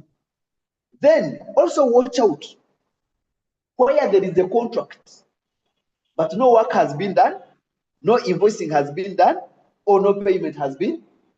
Have you seen those questions? Where there is a contract, but these three things, none has happened. No invoicing has happened, no payment has happened, or delivery. It means due VAT is not due, because VAT can only be due on these 3 points: payment date, delivery date, or invoice date. If they just enter the contract and nothing happens, that transaction is not a VAT transaction. That is on output VAT. Now, I want you to look at some of the items. I am still on output. Quickly. Now, when you're in the exam, you're also going to have about, let me see, column 1, column 2, column 3. This is what you're going to have. If I can make it easier for you here. In the exam, you're going to have something like this. If you're dealing with the number of VAT, this is what you're going to have. I don't know if you can see my screen. So you're going to have a column for description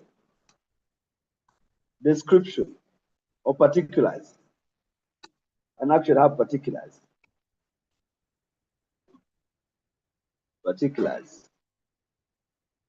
The next column is use it as tax treatment.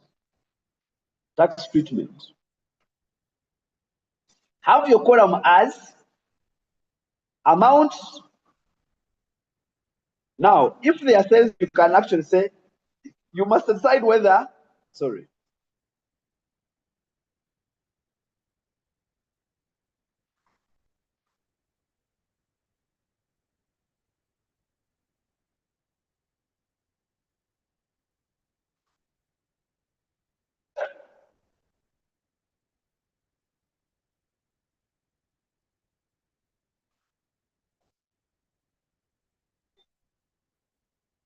Okay. So you have particulars. You have particulars. You have tax treatment. You have amount. At this point, you must know whether they have told you, assume you're now dealing with sales. Assume your first item was sales. Assume your first item was sales. Assume I'm dealing with sales first. So my first item that I'm dealing with is sales. So I have said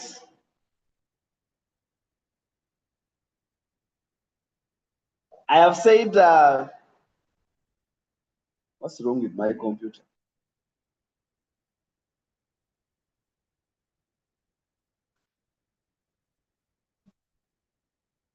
So I've said sales.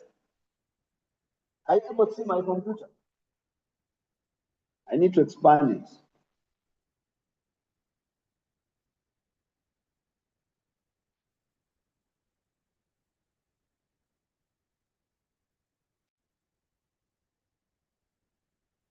So sales, and I am starting with particulars.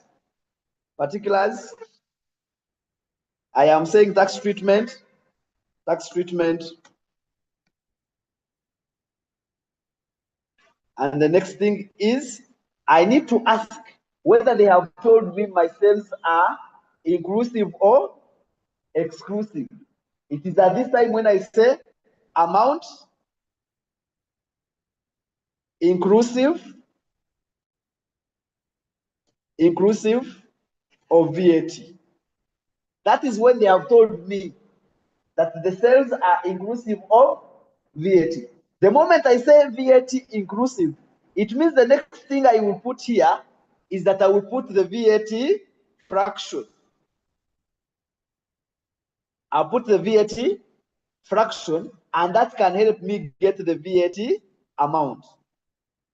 This is when they have told me the amount are VAT inclusive.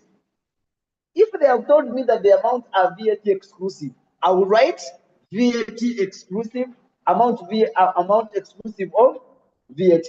Meaning where I have put, for example, if I said amount exclusive of VAT, it means where I put VAT fraction, I would put VAT rate, and then I can have VAT amount. So your answer is organized from what you have seen. If they've told you sales are VAT inclusive where applicable, it means the amount that I'm going to state are also going to be VAT inclusive, because I know the next column is apply either the VAT rate or the VAT fraction. So I'm giving an example. If they had given me an amount, they've said my sales are VAT inclusive. Assume I am selling sugar, and the treatment is, it is standard rated. Standard rated. The next item is amount, and they have already told you that the amounts are VAT inclusive. So assume that my amount is 118,000. That amount I am recognizing that it is VAT inclusive. So how do I remove the VAT element? I know that I'm going to multiply by 18 out of 118. And then once I multiply, I should be able to get my VAT amount. So I get the 118,000 times the 100 times the 18 out of 118. How much would that be? How much would that be? 18,000. That is when they have told me the amount is inclusive of VAT. If the language was that the amount is exclusive of VAT, I would actually have to do something like this. I would have the columns now would change. Instead of saying amount inclusive of VAT, I would say amount exclusive of VAT. And then instead of VAT fraction, I would say VAT rate. Because the VAT rate is just the 18 So I would have the same items. I will have the same items. I will say this is sugar cane, but this time the amount is exclusive. And this time probably the amount is 100,000. The moment I want to get the VAT component, I multiply that by 18%. And that will give me my VAT again at 18,000. Those are the concepts of inclusive and exclusive. So watch out, don't start a number before you know whether the amounts are inclusive or exclusive, because that will determine whether you apply the VAT fraction or the VAT rate. When an item, for example, assume I am talking about, say, for example, educational materials. Assume educational materials. They are 0 rated. So what do? I come here and say 0 rated. And I can actually put the amount, or I can even try to put the amount if I want, but I can put the amount, it has no impact. And then I will say I am applying 0 rate, and therefore the VAT will be 0. If I actually pick an item, say for example, milk. Milk is exempt. So I'll come and say exempt, and because it is exempt, if I actually come here and say the amount was, say for example 100,000, I will actually say the rate is 0, nothing. I can't put 0%, and therefore it is 0. Now for each of these items, they have given me marks because I've been able to identify what the item is, what the tax treatment is, and what rate I'm going to apply. So items that are 0 rated, you must make sure that they have 0 rate, but again the figure is 0. Items that are exempt, indicate the amount but don't put any rate, because there's no rate for any exempt items, and also the result is 0, but you'll be getting the marks as a result. Now, that is to do with output VAT.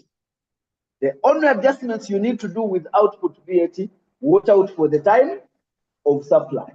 And the time of supply can be determined by either the payment date, the invoice date, or the delivery performance date. Whatever happens first is when you recognize the output.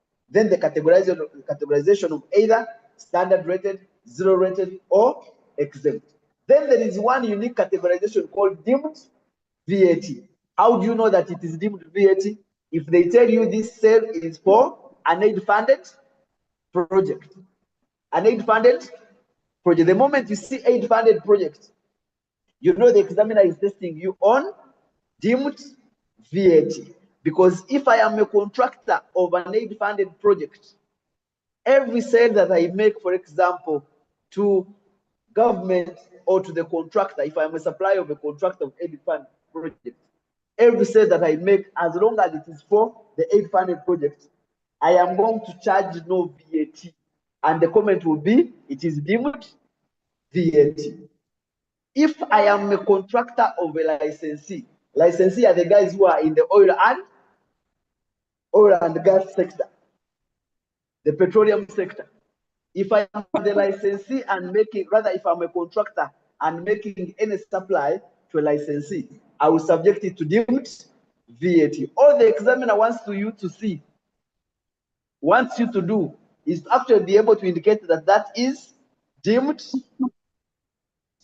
VAT, because it has been a supply to an aid-funded project or a contractor to a licensee.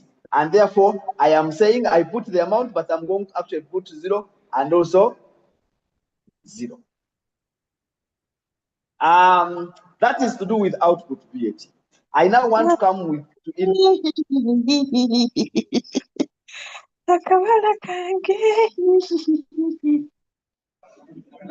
Are we safe? Where are they touching you? Please be safe. You know, online guys will fear you. You might be in bed and we are here thinking we have you in class. Yes. Sorry, she's my daughter, ma'am. You can actually consider the rate as 18, but the result is 0. Because deemed VAT is actually standard rated, but there is no VAT that is going up. Yes.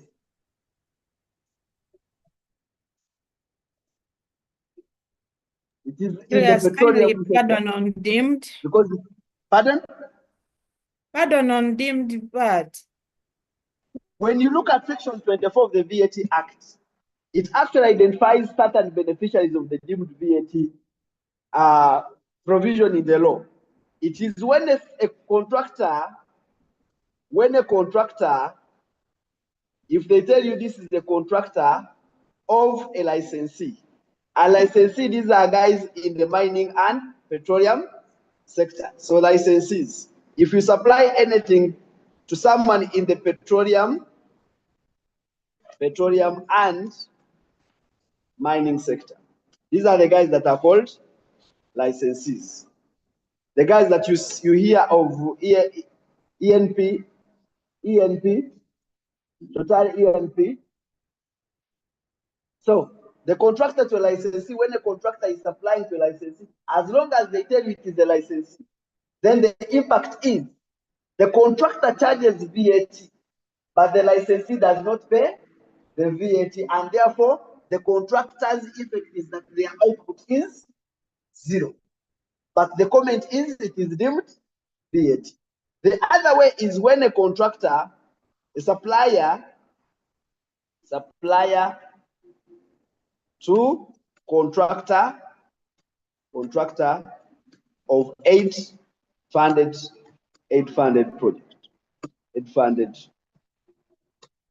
project that is also subjected to deemed VAT, or contractor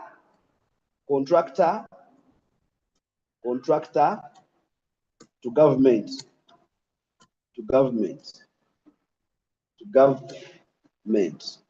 in an aid funded project.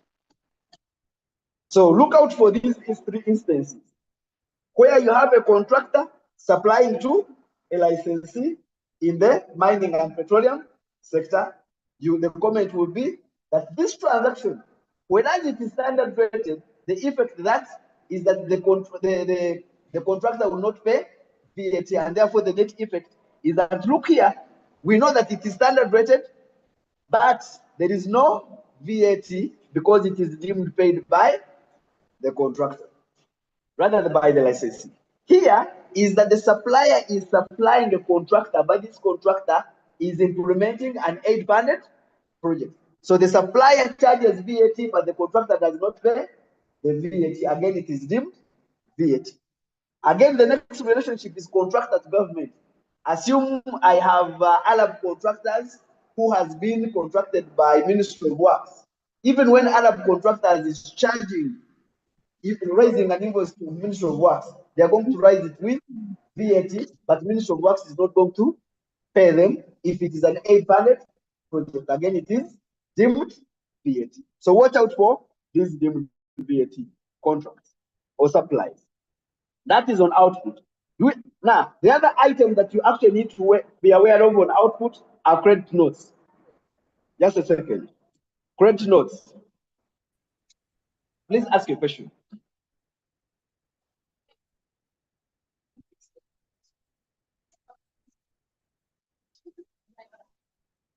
You supply, that is not aid funded. We are not talking about aid. We are not talking about aid funded. We are talking about, rather, we are not talking about aid, government aid. That's the word. We are not talking about government aid. We are talking about aid funded. Yes. So don't confuse the two. There's government aided and then aid funded. We are talking about aid funded projects. Now, credit notes. Sometimes you're actually going to see an adjustment in output. When you have issued an invoice and then you issue a credit note, what happens to your output VAT? A credit note reduces your output VAT. So the credit note will be in brackets. Every time they say there was a credit note that was issued, make sure that that credit note is in brackets. In other words, as you're recognizing the VAT here, it must be in brackets. The VAT in that credit note must be in brackets because it reduces the output VAT. So this credit note should actually be, if in your particulars you have a credit note, the credit note should be for reducing the output there. In other words, at the end of the day, you'll have the credit note reducing the output. So you have seen the principles under output VAT. Can we cross to input VAT? What are the things you're going to see under input VAT? These are the things you're going to find under input VAT. So input VAT. Remember the following things. Number one, comment number one, if you find yourself in the table of sales, if you find yourself that you have both taxable and exempt sales, make sure that your input tax is going to be apportioned. I repeat, you first did your sales, but among your sales, you had also mentioned exempt sales. It means you're dealing in both taxable and exempt sales. The moment that happens, it means after calculating all your input VAT, you must first of all apportion it before you can use it as your input VAT in the other formula. So the element of apportionment of VAT, apportionment of VAT. When do you apportion VAT? When you have both taxable sales and exempt sales. And remember, taxable sales means standard rated and zero rated. So if you find that in your sales you have an element of exempt, you just know that you must apportion your input VAT. And in the exam, definitely, you're going to use what you call the standard method of apportionment. Standard method of apportionment. Method of apportionment. So how does it work? The standard method of apportionment, the formula is get your input tax that you already have, that you've calculated in your table, multiply that input tax by this formula, by the total of taxable sales, and taxable sales means a combination of standard rated sales plus zero rated sales, over, this should be over total sales. And total sales simply means standard rated sales plus zero rated sales plus exempt sales. Exempt sales. And all these amounts of standard rated must be exclusive of tax. These must be exclusive amounts. Exclusive amounts. So, if you know that in your sales you had some exempt sales, you never miss that step. After you have finally done your input tax and you know it, just know that you must first do the apportionment. How do you do that apportionment? Get that input tax that you have multiplied by this ratio. Taxable sales, that is, you combine the standard rated sales plus the zero rated sales you had in your table. And the standard rated sales must be at exclusive amount. If they had been in inclusive, you must first of all turn them into exclusive amount. And then have it as a fraction of the total sales. In other words, you're saying that I'm only going to allow you input tax that was incurred on non-taxable sales. because ideally the input tax on exempt sales should not be allowed. And this is what we call the standard method. I am not going to bother to take you through the standard alternative method because in the exam situation you might not be able to require that.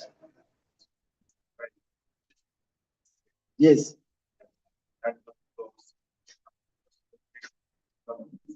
Yes, you take the exclusive amount down also. So even here you take the exclusive amount. So in all formula, never apply the formula with inclusive amounts. You only use exclusive amounts. And of course, the exclusive amounts will be only affecting the standard rated. Those are the amounts that will sometimes have. That is one item in input that you should never forget. Number two, always remember input tax that is not creditable. Input tax that is not creditable. And what is this? Number one is input tax on passenger automobiles, their repairs, and spare parts. What do I mean? Julius, what's the capacity of a passenger automobile? When we talk about a passenger automobiles, we are talking about the seating vehicles.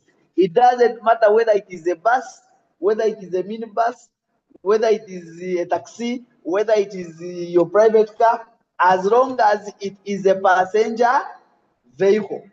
If they tell you purchased a van, you purchased a bus, you purchased a minibus, you purchased any vehicle that you are talking about that is passenger vehicle, the input tax that you incur on its purchase, including its repairs, including its spare parts, is not claimable.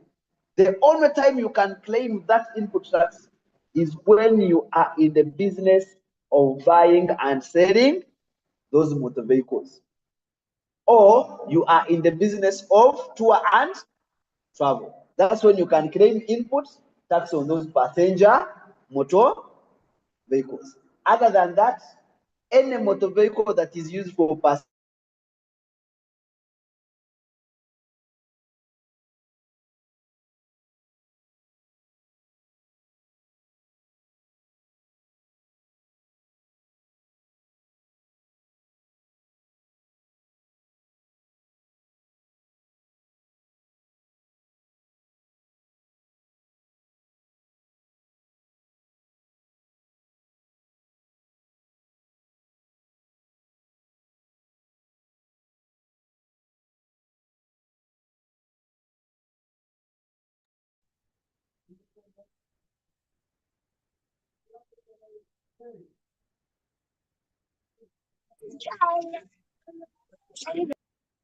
Excuse me, sir, we're not getting you.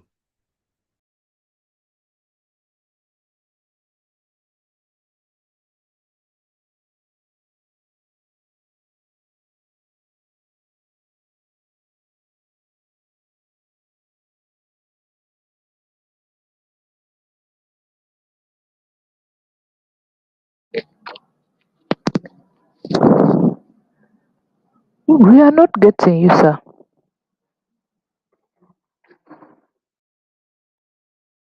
Your volume is down.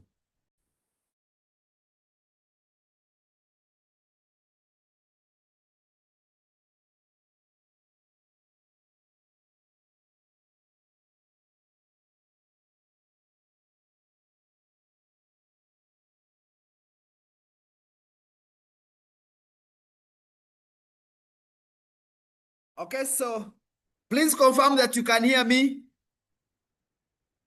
Yes. Yes. Okay. So we're saying input tax on entertainment. The only time or the only persons that are allowed that input tax are the guys that are in business of entertainment, that the hotels and etc. But if you're not in the business of entertainment, any cost to do with entertainment is not allowed. The next one is I don't know what happens to my computer. Someone is eating it.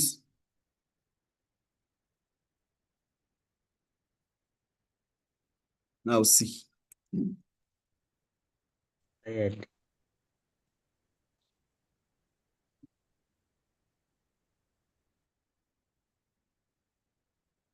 The next one is input tax. Input tax on telephone bills. Telephone bills. Now this one, we already disallow 10%. Disallow 10%. Disallow 10%. Meaning, if they told you you have a telephone bill, you first calculate the VAT. After getting the VAT, only apply 90%. Because the 10% cannot be claimed. So if they told you had a bill of 100,000, first apply VAT of 18%. That makes it 18,000. And then apply only 90%. That will be the input tax that you can claim because 10% cannot be claimed. So remember these ones. And then the other one is input tax. Input tax. Input tax. Not supported by invoices. Watch out for that. And unless you have an invoice, you cannot claim input tax. The other issue that you actually have to look out for is out of scope transactions. Out of scope transactions. And the common one that they keep testing you on is on salaries. If you say salaries, just know that the examiner is also looking for out of scope. Now, I want to, let me point out to some of these. I think I've registered some of these. I have summarized them somewhere. Let me pick them. I don't know what's wrong with my machine. Let me pick it again.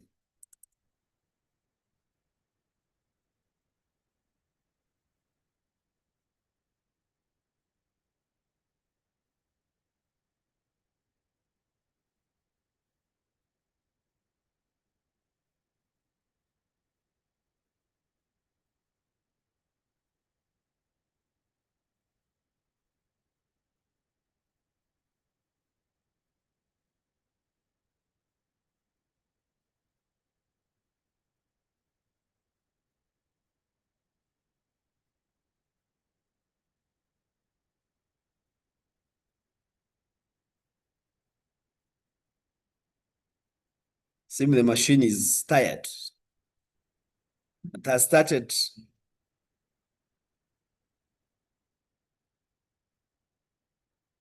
hiding some of the things.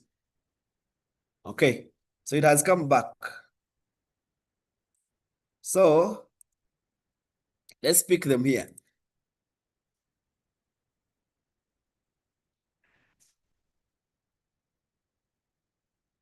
So I am going to actually mention some of the things that are standard rated that you're likely to meet, and some of the things that are zero rated, some of the things that are exempt quickly that you're likely to meet in the exam, and then also the small things that you might actually be aware of.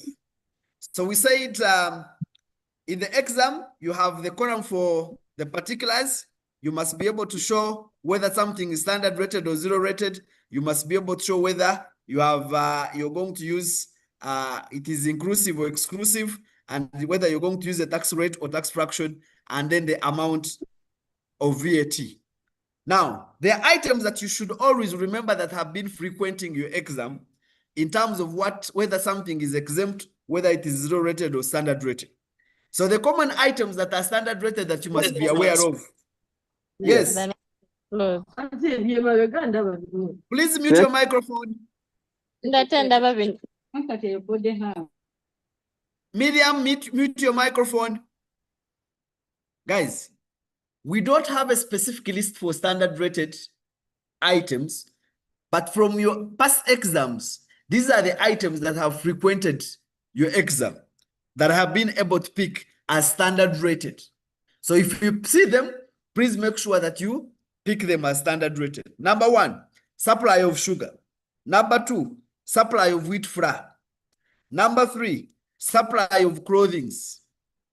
Number 4, supply of rent. Number 5, supply of security services. Number 6, sale of capital asset. For example, you're selling off a capital asset. That is also a standard rated item. Number 7, supply of professional services. Number 6, VAT on imported services. You have imported a service. That also attracts VAT.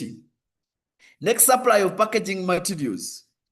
Next, supply of goods for own use. You have a hardware and you have picked these items for own use. You must go ahead and calculate tax. And when you have picked them for own use, they will give you the market value of those goods. So you use the market value for purposes of calculating VAT.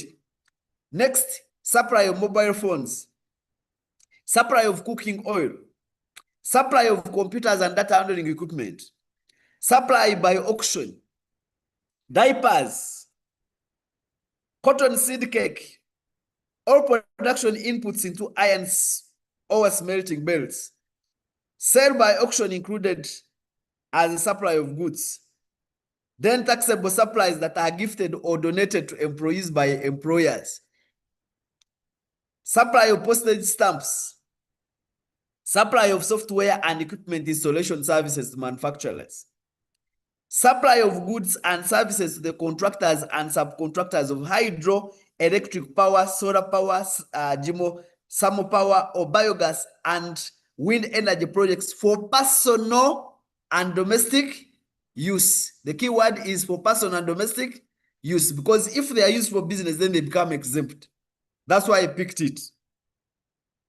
Then we have any other supply other than exempt and zero rated supply. So for VAT, all you have to do is to cram the exempt and zero rated, and whatever is not exempt or zero rated becomes standard rated. So those are just examples. So what are some of the examples of zero rated? It is the smallest list. So zero rated is now in the first schedule, by the way, not third schedule anymore. Because third schedule is, this is fourth schedule. Fourth schedule. Then this is the third schedule. This exempt is second, rather third schedule. These schedules have changed. Third schedule. Okay, so let's see the things that are zero rated. The things that are zero rated include supply of goods or services where goods or services are expected from Uganda as part of the supply. Now, guys, this is like a general answer. When you see any export, whether it is for goods or services, it becomes zero rated. When you see any export, as long as it has crossed the borders, it becomes zero rated. The next one is supply of international transport of goods or passengers and tickets for their transport. Because we are crossing the border, again, it becomes zero rated. The next one is the supply of drugs, medicines, and medical supplies manufactured in Uganda. Now, this one, when you manufacture drugs in Uganda, they become zero rated. When you import them, they become exempt. When you manufacture them in Uganda, it becomes zero. But when you import them, they become. Which one gives you more advantage? Zero rated or exempt? Zero rated, because anyone who is dealing in zero rated supplies can claim their input tax. Whereas the one who is dealing in exempt supplies cannot claim any input tax. The next items are supply of educational materials. This one is very important. Because every time we talk about educational materials, people want to go to NASA and pick any stationery and call it educational materials.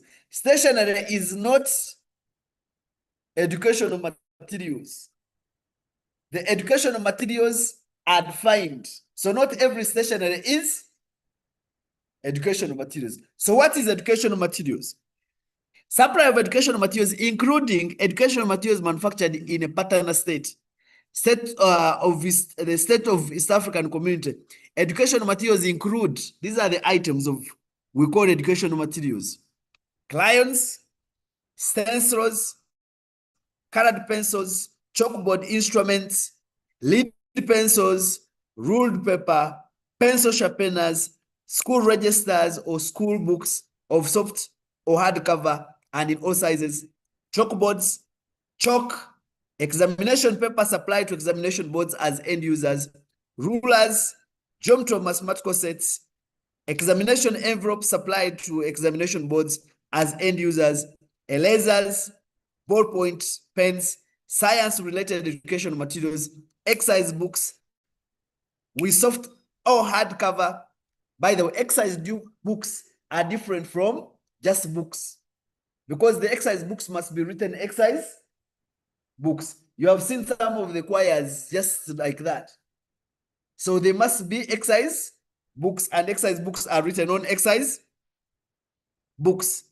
Technical drawing sets, laboratory chemicals for the teaching of science subjects, graph books, duplicating papers. So those are the items that we are calling educational materials. Not everything that you think is educational material is educational material. The next one is supply of seeds, fertilizers, pesticides, and hose. The next one is supply of sanitary towels, menstrual cups, and tampons, and inputs for their manufacture. The next one is the supply of leased aircraft engines, spare parts for aircraft maintenance, equipment and repair services, and then the supply of cereals, where the cereals are grown and milled in Uganda, and finally, the supply of handling services provided by the national medical stores in respect of medicines and other medical supplies funded by donors. So those are zero-rated supplies. Now, the exempt supplies, ladies, are so many, but I'm going to tell you how you can identify that this item is exempt. Now, there are certain industries that we call essential sectors. When you see an item in these essential sectors, the likelihood that it is exempt is very high. And these are the sectors that you must actually watch out for. Number one, if this item is provided to an investor, we call them the investor supplies. For example, the supplies that are provided to persons who are in the industrial parks, most of them are exempt. Number two, if you're dealing with any unprocessed agricultural products, they also become exempt. Number three, financial services. The next one is the health sector. Most of the things in the health sector are actually exempt. Most of the things in the educational sector are actually exempt. And then we have things of social welfare. So you see, for example, here we're talking about the supply of livestock and processed foodstuffs and unprocessed agricultural products, except wheat grain. We are talking about supply of financial services. We are talking about supply of health insurance services, supply of life insurance, supply of microinsurance, insurance services, supply of aircraft insurance, supply of an improved land, supply of educational services, supply of veterinary, stroke medical, and nursing services, supply of social welfare services, supply of betting and supply of betting and lotteries and games of chance, supply of goods. Remember this one. The supply of goods as part of transfer of a business as a going concern by one taxable person to another taxable person. Sometimes they'll ask you, what are the conditions that must be fulfilled for business to be sold as a going concern? Condition number one is that both the seller and the buyer must be registered for VAT. Number two is that that business must be sold as a going concern. Condition number three is that, because they have said one is that there must be supply of goods or transfer of business as a going concern, and it must be from one taxable person to another taxable person. So the list is endless. You'll go through it. I can't go through the whole of it, but all you need to know is that you must know which items are exempt and which items are taxable. And then you must also be able to know how to apply these rates. Now, I wanted to actually talk about these few items that we talked about.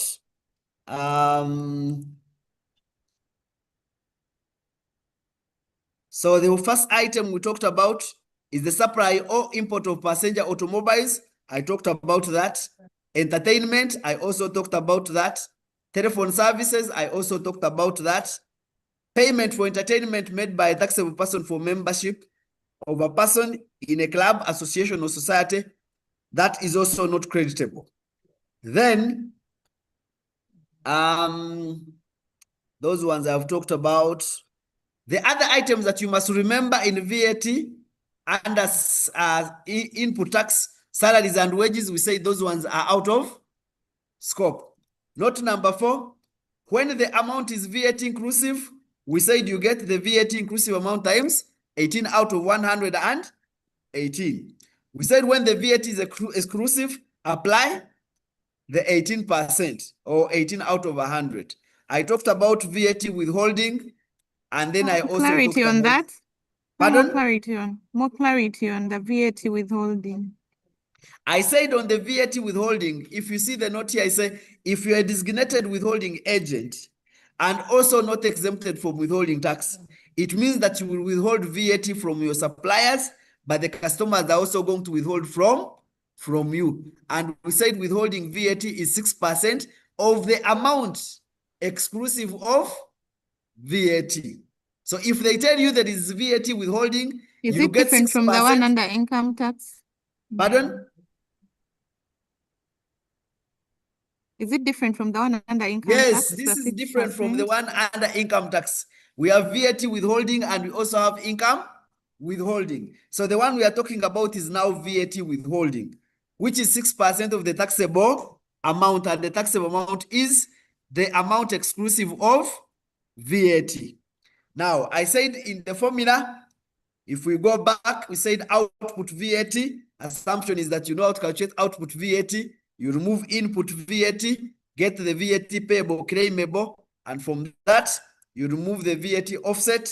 If you have withheld tax from some people, you add it there. If some people have withheld from you, you subtract it from there, and then you get your VAT net VAT payable or claimable. I have also talked about input apportionment of input VAT by getting the input VAT times the total of taxable sales over the total sales. I hope I have talked about everything I need to talk about on VAT.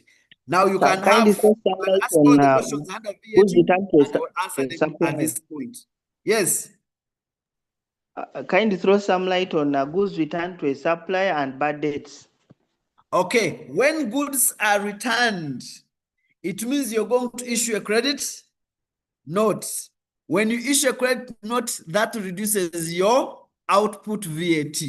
That is when they have returned goods to you.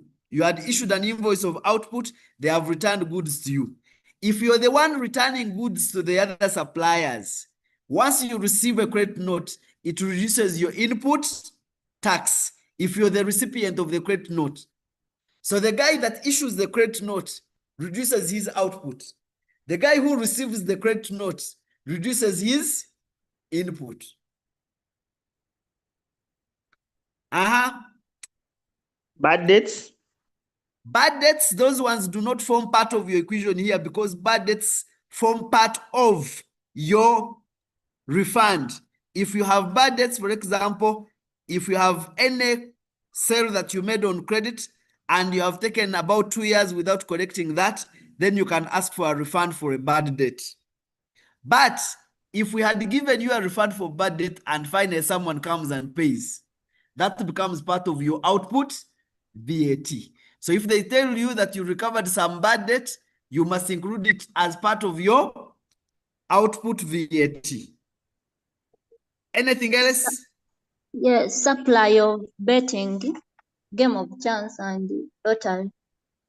We have seen that this is under exempt supplies. Okay. Excuse me, sir. Anything Sir, else? what about maternity kits and mosquito nets? Where do they fall? Those are under health sector. I told you things that are under health sector are going to be exempt. Then, Mr. Julius, what if you got purchases from a supplier, then you captured that input, but later on you return some goods outwards? When we said when you actually return goods outwards, it means you're reducing your input. The person you returned goods to gives you a credit note. And when you receive a credit note, it means your input tax is going to be reduced because you had claimed more input tax and you've returned some of the goods. So that return reduces your input tax. Excuse me, sir. Yes. I only have a few minutes because I also have to take you through the customs. I only need about 20 minutes extra to take you through customs. Yes. If we are withholding agent, Yes. and we have deemed supplies, so do we also withhold from that? If you're a withholding agent and you have received supplies from persons who are not exempt from withholding tax, you withhold from them and you withhold at 6% of the taxable amount.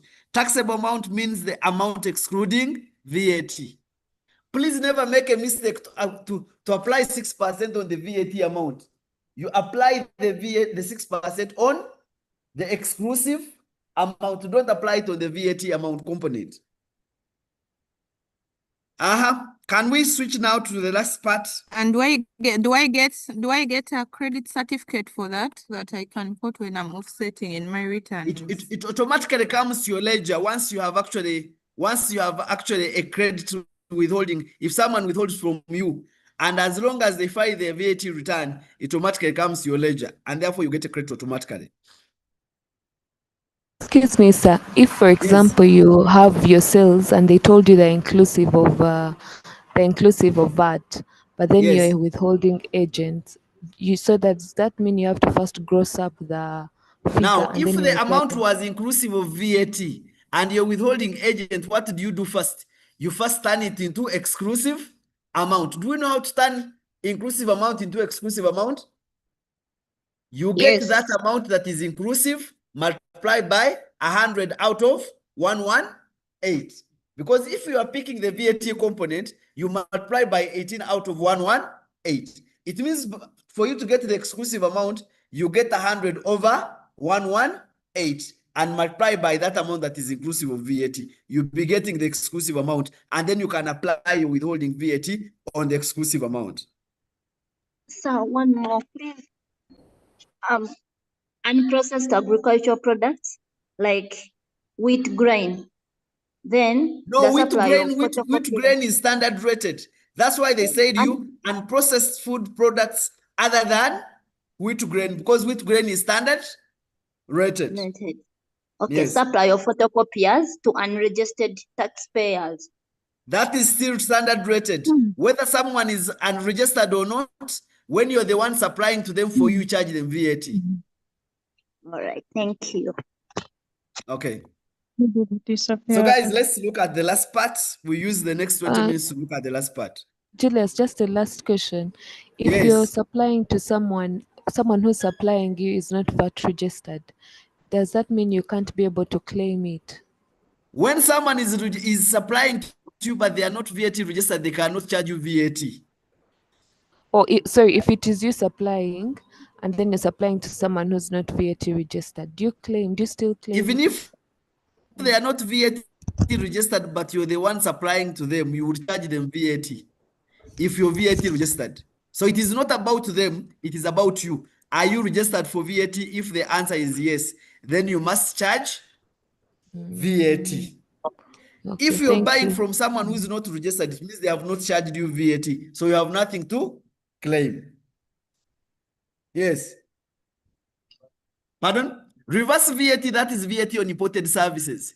VAT on imported services means you received imported services. You imported services. A foreign service provider provided you with the service.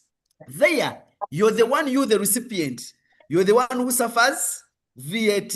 So you calculate 18% of the gross amount you're paying that guy, and you pay it as VAT, you the recipient. It is not a cost for him. That's why they call it reverse VAT, and it has no related input VAT.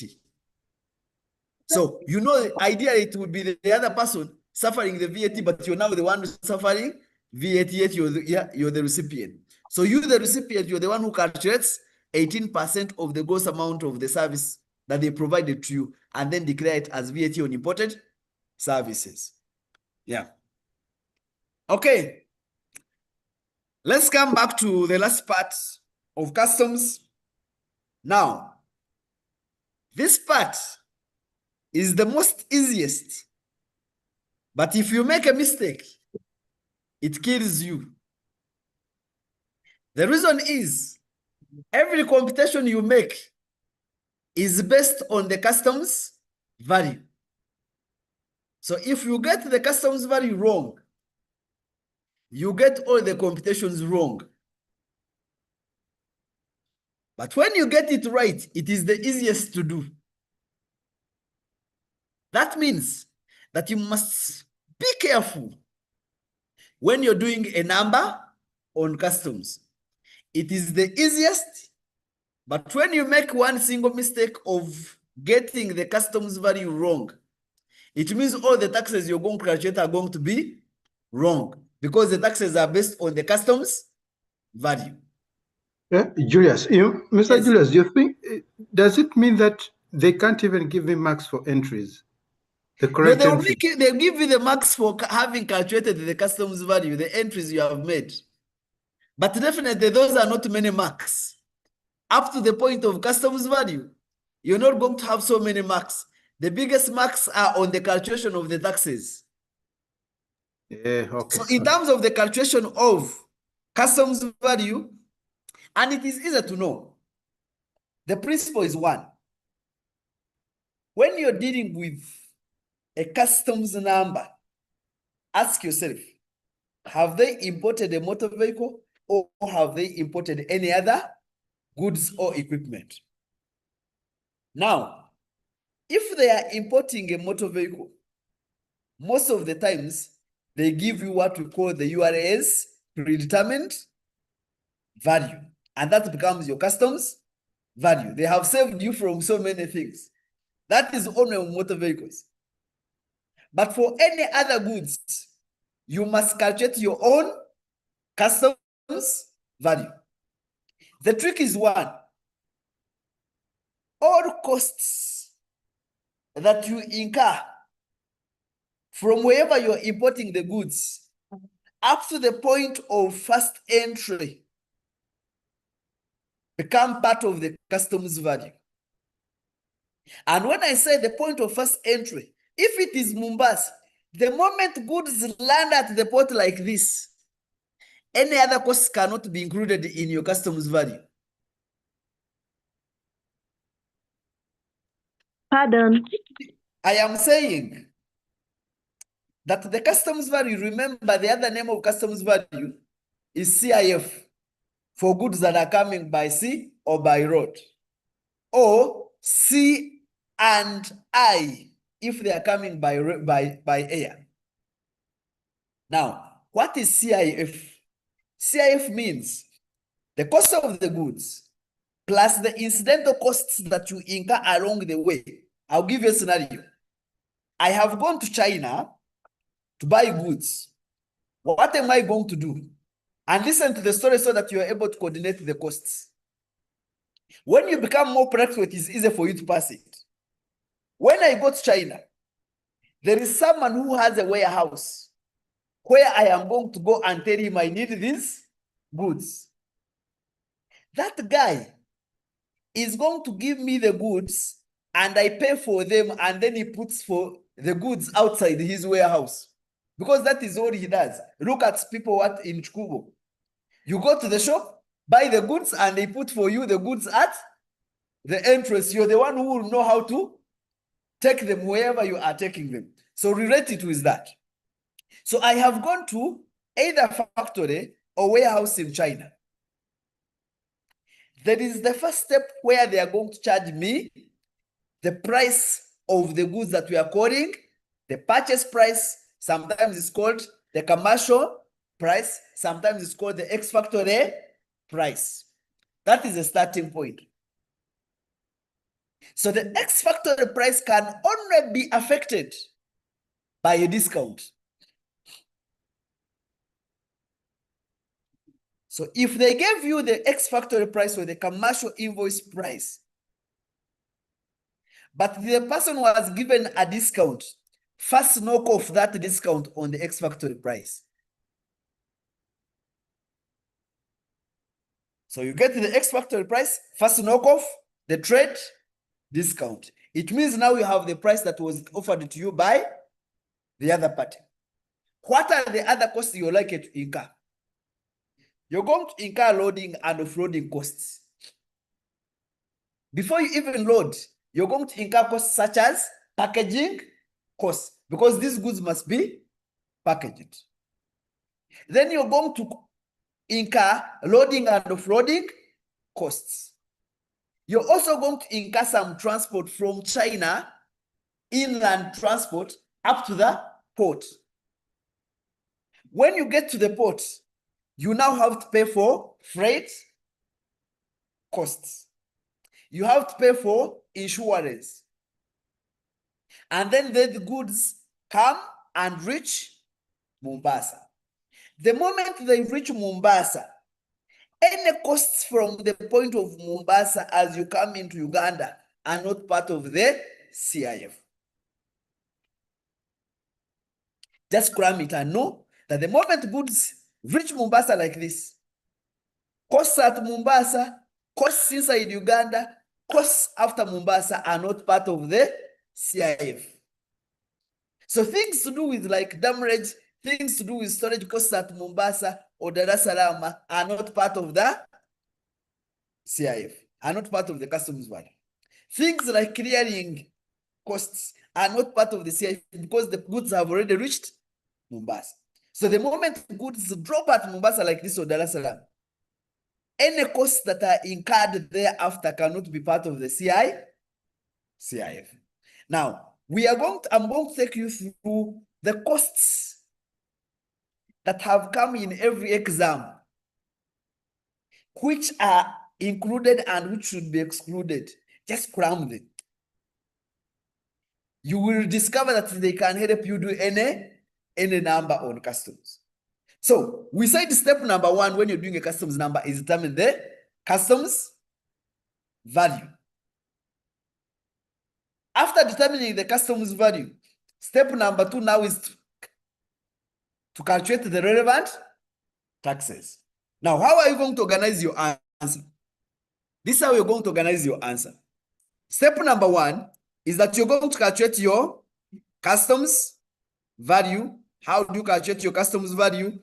You get the cost of goods, transport to the port of export, e.g. China, insurance, freight up to the port of import, e.g. Mombasa, and all other costs incidental to the imported goods for you to be able to get the customs value. Now, I'm going to indicate to you, before we do the calculations, the costs that you should include and the costs that you should never include. Let's look at these costs. I have been able to summarize them for you.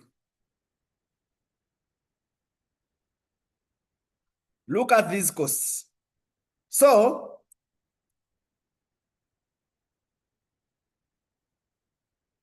I do not think that you will actually meet any other cost that is not included in here. So what are these costs? Number one, cost, or what we call the free on board, or what we call the purchase price, or what we call the ex-factory price, less any discount. That is cost number one that you should include. Cost number two, pre-inspection fees. That should be included. Next, insurance on board. That is insurance or sea insurance or on air. Now, the trick that has come in before is that you have goods that have already reached Mombasa, but because you want to bring them to Uganda, you also take some insurance.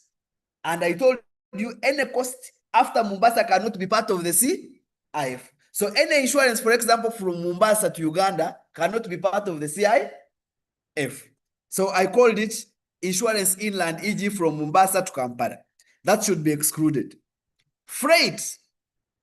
When it comes to freight, we are talking about transport. And if you're using the sea, if you're using the road, if you're using the railway, that freight is going to be part of CIF, but rather part of the customs value. But if you're using air transport, please never include in air freight. Never include in air freight. You only include in freight if it is on the sea, if it is on water, or on road or sea. But if you're using air transport, please, the costs of air transport are not included. And the examiner will tell you that you actually moved by air. Don't include their air transport. So the freight that you include in is when you're using, and it must be only up to Mombasa. Next one is packaging or cost of the container, shipping fees, same as freight charges, port handling services. These port handling services must be in the other port. The port handling services at Mombasa cannot be part of the CIF because the goods have already dropped at Mombasa. The principle is every cost after the goods have dropped at Mombasa cannot be part of the CIF. So when we talk about port handling, we are talking about the other in the other country. Port handling services at Mombasa cannot be included. That's why I'm excluding them. The next one is training costs at the seller's premises. Sometimes you're required to pay some training costs when you are still at the seller's premises. The training costs at the buyer's premises cannot be included because the assumption is these goods have already reached here. So by the time they reach here, you've already cleared them. You cannot come and then including the training costs at the buyer's premises. Installation fees cannot be part of the CIF. At what point do you install? When you have already brought the goods into Uganda. So they can't be part of the cost. Transportation to the port, the other port. Inland transportation, e.g. Mombasa to Maraba or Kampala, can't be part. Air freight can't be part. Now, there is this one item called royalty, or sometimes they call it license. Sometimes you find the manufacturer on the other side is saying you cannot import anything to Uganda unless you have paid some royalty. So if the manufacturer requires that you have to pay some license or royalty, that royalty becomes part of the customs value. The other one is storage charges in China. If there are storage charges at Mombasa, can't be part. Next one is clearing charges can't be part because clearing only happens at the port. Next one is loan arrangement fees. I've seen some of the questions where you have loan arrangement fees. It has no business with the customs value. And then damage fees. Under what circumstances do you pay damage fees? When goods stay at the port longer. So look at all these items, especially the ones you are not going to find any number where these items have not been picked. So the ones that are excluded must be excluded from the customs value. And the key point, you realize that all the ones that have been excluded are the ones where you incur them after the goods have hit Mombasa, or if it is air freight. Now, if you get all these costs and add them on the X factory price, then you get what we call the customs value. When you get the customs value, this is what you do. I am assuming that now you have the total customs value. We are now going to apply the taxes. Excuse me, sir. Yes. Sir, please, more light on subsequent proceeds. Pardon? More light on subsequent proceeds. What is the whole statement about? It's like subsequent proceeds, like in bracket they are saying financial advantage to a vendor resulting from resale, disposal or use of imported goods by the purchase. Now, if you actually have, when they say subsequent proceeds, are they saying a financial advantage to the vendor resulting from the sale, disposal or use of imported goods by the purchaser? If there is any advantage that it gives you, and the examiner will actually notify you that is something technical that you need to appreciate. For example, they have given you, the living example I can give you is, they have a seller has given you a price that is below the market price that is likely to give you an advantage over the sale that you're going to make. That adjustment, we can actually make it on the price, knowing that the price should have been different from the price that they gave you. And because they have given you a financial advantage, that financial advantage can be considered to be part of the CIF. But that is when the examiner really is pushing you hard. You will not expect to see something technical like that. But in practice, definitely we'll look out for all those. Okay. All right. Thank you, sir. Let's first come back to the Excuse me. Yes. Then why do we exclude air freight on shipments that came on air? Okay. The reason why you exclude air if we are freight allowing ocean freight is because air freight is very, very expensive. If we actually included it, no one would be paying the tax. Air freight is very expensive. If you include it in the computation of the customs value, you're actually you're overstating the value of those goods. That's why we exclude it in the computation. And according to the IACMA, East African Community Customs Management Act. Yes. Yes, Julius. Excuse me, sir. Just a minute. Yeah. Someone had asked, if I am using air transport, what is my first point of entry? Your first point of entry is the airport you enter in East Africa. If you enter, for example, Jomo Kenyatta first, that becomes your first point of entry. Any other cost from Jomo Kenyatta becomes not part of the CIF. If they have told you this is your first point of entry for air transport, that becomes now your Mombasa, that becomes your Dar es Salaam, that becomes your Jomo Kenyatta, and that is the cost you're going to start from. You're not going, any other subsequent cost want to be part of the CIF. Yes. Yes, Julius. Like the training course, I don't know whether it has been newly updated, because when we see in 2023, you find that the training course been paid to the seller, and that happened at the buyer premises is being considered as part of the cost of the custom value. So I fail to understand now here. I have said, if you have to be trained, for example, you have purchased an equipment, but the seller has to train you first before you can utilize it.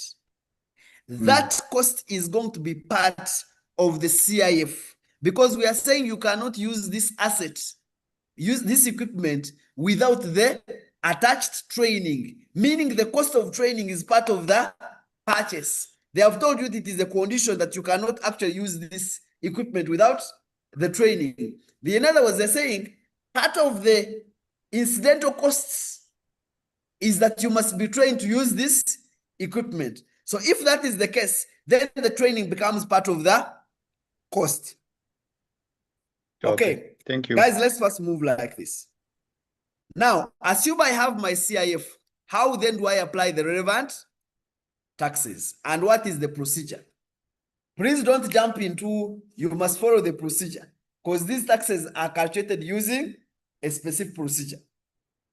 What do we calculate as number one? We calculate import duty. And import duty, you're going to get the import duty rate times the customs value. The question is, what rate do I use? Usually the examiner is going to give you the different rates. But for your information, these are the different rates that you can ever see for customs purposes. If they are raw materials, if they tell you the raw materials, the import duty is 0%. If it is semi-finished products, it is 10%. If it is finished products, and that is the usual rate, 25%. But sometimes you can also have what we call sensitive items. Sensitive items will attract a bigger import duty. For example, milk and cream, 60%, wheat grain, 35%, wheat flour, 60%, rice, 30%, maize, 50%, sugar, 100%. All these are different import rates, import duty rates. Don't mind, the examiner will give you the rate to apply. And what rate the examiner gives you, please apply that rate. If it's silent, you will apply the standard 25%, because 25% is the standard import duty rate. But you get that rate and multiply it with the customs value for you to get the import duty. That is tax number one. Tax number two is called excise duty. Please note that excise duty is not applicable to every item. But in case the examiner tells you that this item attracts excise duty, how do you calculate it? Now, VAT and excise duty are compound taxes. What do we mean? You first compound some items before you can apply the rate. So excise duty, you're going to first compound a total of customs value plus import duty. That total is where you're going to apply the excise duty rate. So the excise duty equals the excise duty rate times the customs value plus import duty. So you first combine import duty and customs value before you apply the excise duty rate. Yes? I am saying that when it comes to, remember, for import duty, you go to the import duty rate directly on customs value. But when it comes excise duty, don't apply the rate directly on customs value, but rather first combine customs value plus import duty. Then that total is where you apply the excise duty rate. You get it? The next in the chain is VAT. The next in the chain is VAT. How do you calculate VAT? Again, for VAT, before you apply the 18%, first combine these three things. Combine customs value, add import duty, add excise duty. Those three. When you combine them, the result, apply the 18%, you have your VAT. It means if an item does not attract excise duty will be 0. So you're only combining customs value plus import duty. But if the item has excise duty, please never calculate VAT before excise duty, because in VAT there is excise duty. So it is 18% of the total of customs value plus import duty plus excise duty. Once you're done with that, the others are direct. It is only excise duty and VAT that have to be, you have to combine some things.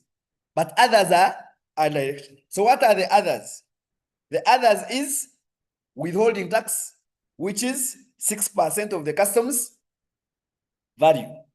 The next one is infrastructure levy, which is 1.5% of the excise, rather of the customs value.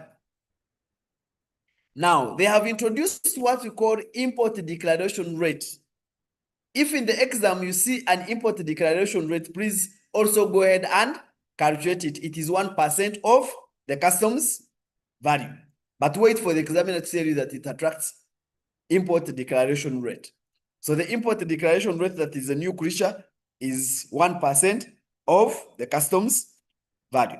That is when you're importing those other general goods other than motor vehicle. If you're importing a vehicle, on top of those taxes that we have talked about, you add another tax called environmental levy. You add another tax called environmental levy. Now, for the general goods, total taxes means you would add import duty plus excise duty plus VAT plus withholding tax plus infrastructure levy.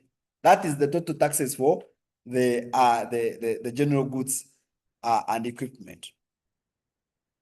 Now, watch out for what the examiner has asked you to do. If the examiner says the applicable taxes are these and has not mentioned all of them, please calculate what the examiner has asked you. If the examiner has not told you excise duty is due, please don't calculate it. So watch out for what the examiner is saying. The applicable tax rates are these, and then apply them the way they are meant to be applied. Finally, when it is a motor vehicle, this is how you do it.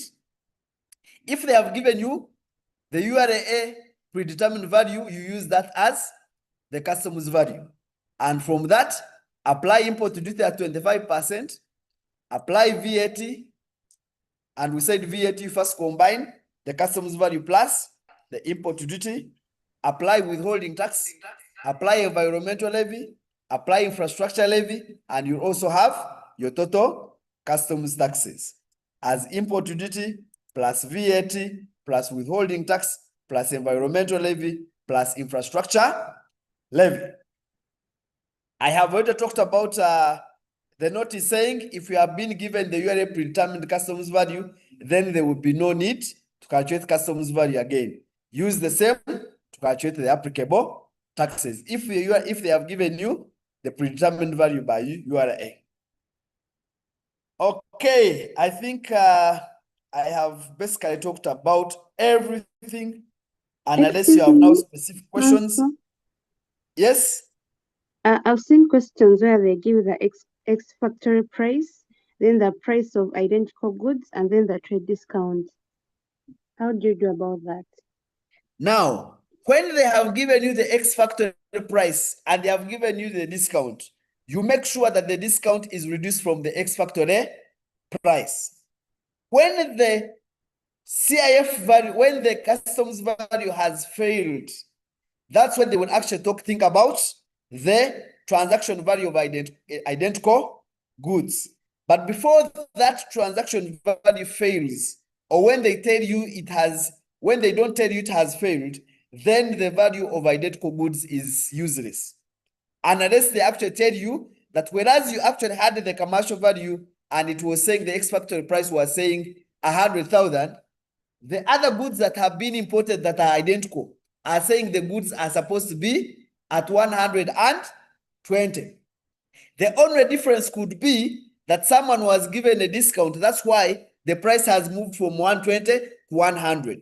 Other than in the absence of that discount, in the absence of an explanation on why the price is not 120 but it is 100, then the customs value is likely to be uplifted to the 120.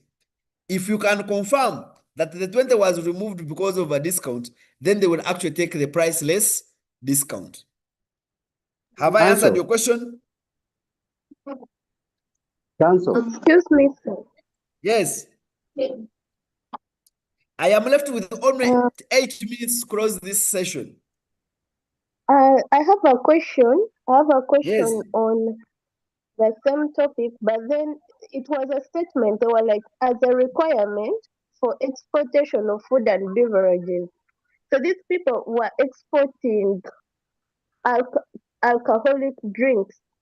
So in the question they included that statement. They were like, as a requirement. What was the requirement? The requirement was they were supposed to pay standard authority some amount, but that amount That wasn't becomes part included. of the, that becomes part of the customs value. If there is a condition that is embedded in. If you're going to import something and there is a condition and you have to pay a fee for it, for example, you have to pay for inspection fees, you have to pay for certain charges before you can import something. Those charges become part of the customs value because they are a precondition. Oh, Council, like on the answers, it wasn't included. That's what was confusing me. What was the I need to read the statement itself and what it was saying. It's actually August Council. 2024. Question Yes. 4. I'll look at that and then probably you can get my inbox and we'll see what it says. Then, Council. Mr. Julius, this rate of cars of 2016 and above that do not pay environmental levy. Any vehicle that is above 15 years cannot be allowed to be imported in Uganda. The one of 2016 up to now, the one that doesn't pay environmental levy. As long as the vehicle is below 9 years, it will not pay environmental levy. If it is between 9 to 15 years, those are the rates. And if it is above 15 years, you cannot be allowed to import it to Uganda. Excuse me, Council. Yes. About that number of the ex-factory price, the price of the identical goods, and then the trade discount, they actually got the price of the identical goods, and then they removed the discount. That's why I'm saying that at that point, the examiner has told you that the ex-factory price has been challenged. And when they challenge the ex-factory price that you have presented, then they actually pick the price of identical goods. That is how it works on customs valuation. You start with the transaction price, and once the transaction price fails, then you go to the transaction price of the identical goods. You must have seen the statement that they were challenging the transaction price. Council. Any other questions? Yes. Council. There is a question I made in December Yes. 2024. It was talking about consignment of. It was talking about the consignment giving us some value that import duty rate 3.0 per kilogram squared, something like that. Yes. The question was in December 2024. Yes. It had a statement where they were talking about the equivalent weight of a consignment. Yes. And it was given in kilograms, but I got confused when I was calculating. What confused you? They gave us that the imports that apply the duty rate of 35% or US 3.0 per kilogram squared, something like that. So I got confused. Now what you need to know is that it is possible that they can actually ask you to either apply what we call ad valorem rates or specific rates. Ad valorem rates is when you're going to apply the percentages. Specific rates is when they tell you, for example, for each kilogram, you're going to apply 1,000 shillings. So don't get confused because the examiner can always guide you on how to apply the rates. For example, the way we are calculating for, say, for example, the way we are calculating for import duty, we are saying we are applying 25% of the customs value. What if now they are telling you that for each kilogram you imported, you're going to apply 1,000? It means you're now not going to apply that volume rate, but you're applying the specific rates. So look at what the guidance is saying, what the examiner is telling you, and apply what the examiner has asked you to apply. In other words, follow the instruction of the examiner as much as you can. Because the examiner, this is an exam. They can always twist anything to test whether the student is able to actually pick up or not. So when they twist, instead you have been used to percentages, and now they are asking you to use some specific rates. Please don't get confused. Yes, Council. Yes. On the question that some goods were being given for free by the manufacturer and they had the value. Do you had them? When they give you goods for free, they become part of your customs value. That's why we say when you are given any goods, as long as you're going to sell them, and unless you're saying they're actually giving them as samples, as long as you're saying they are actually giving them to you, then they actually become part of the customs value. Please never leave them out. Council, what about this situation where goods pass through many ports before coming to, say, Mombasa, to the final port? Goods pass through many ports before coming to Mombasa. Are they coming by sea or coming by air? By sea. We say maybe by sea. If they are coming by sea, it doesn't matter how many ports they have come to until they reach Mombasa or Dar es Salaam. All those costs along the way must be added to the customs value until the goods reach Mombasa or Dar es Salaam, any port in East Africa. Asante. Welcome. Hey guys, I think I may not be able to answer all the questions, but my number is on, and my number is 0776 64 66 06 0776 64. Let me actually write it here. 0776 64 66 06. So you can always text me. I'm always on WhatsApp, and ask any specific questions that you actually need. I'll be able to support you, understand them. So Julius Nandeba is my name. And Julius. at least, yes. Baron here. I wanted yes, Baron. to clarify on someone who asked a question about if they are not given the insurance rate using the 1.5% FOB. Like if the insurance rate is not given, then they are supposed to use 1.5% on FOB. Okay. Guys, we are going to close the session here. I am going to pray that all of you make it. Definitely, that is our prayer. And please use this time between now and the time of the exam to go through the areas that we have discussed. We are also going to upload this on YouTube. Make sure you are able to log in and be able to listen in and be able to get the clarification that you might not have gotten. We pray that you actually get the best of your marks. Definitely the minimum is 50 marks. So at least first look for the 50 marks. And then if you want to become a prize winner, you can do the extra part of getting the prize. But otherwise, I wish you the best, and may God give you the inner intelligence, definitely, to remember whatever you have read and be able to write it. Have a blessed evening. Amen. Thank you so much. Thank you. Thank you, Sammy. God bless you. Amina. Thank you, sir. Thank you, Council. You're welcome.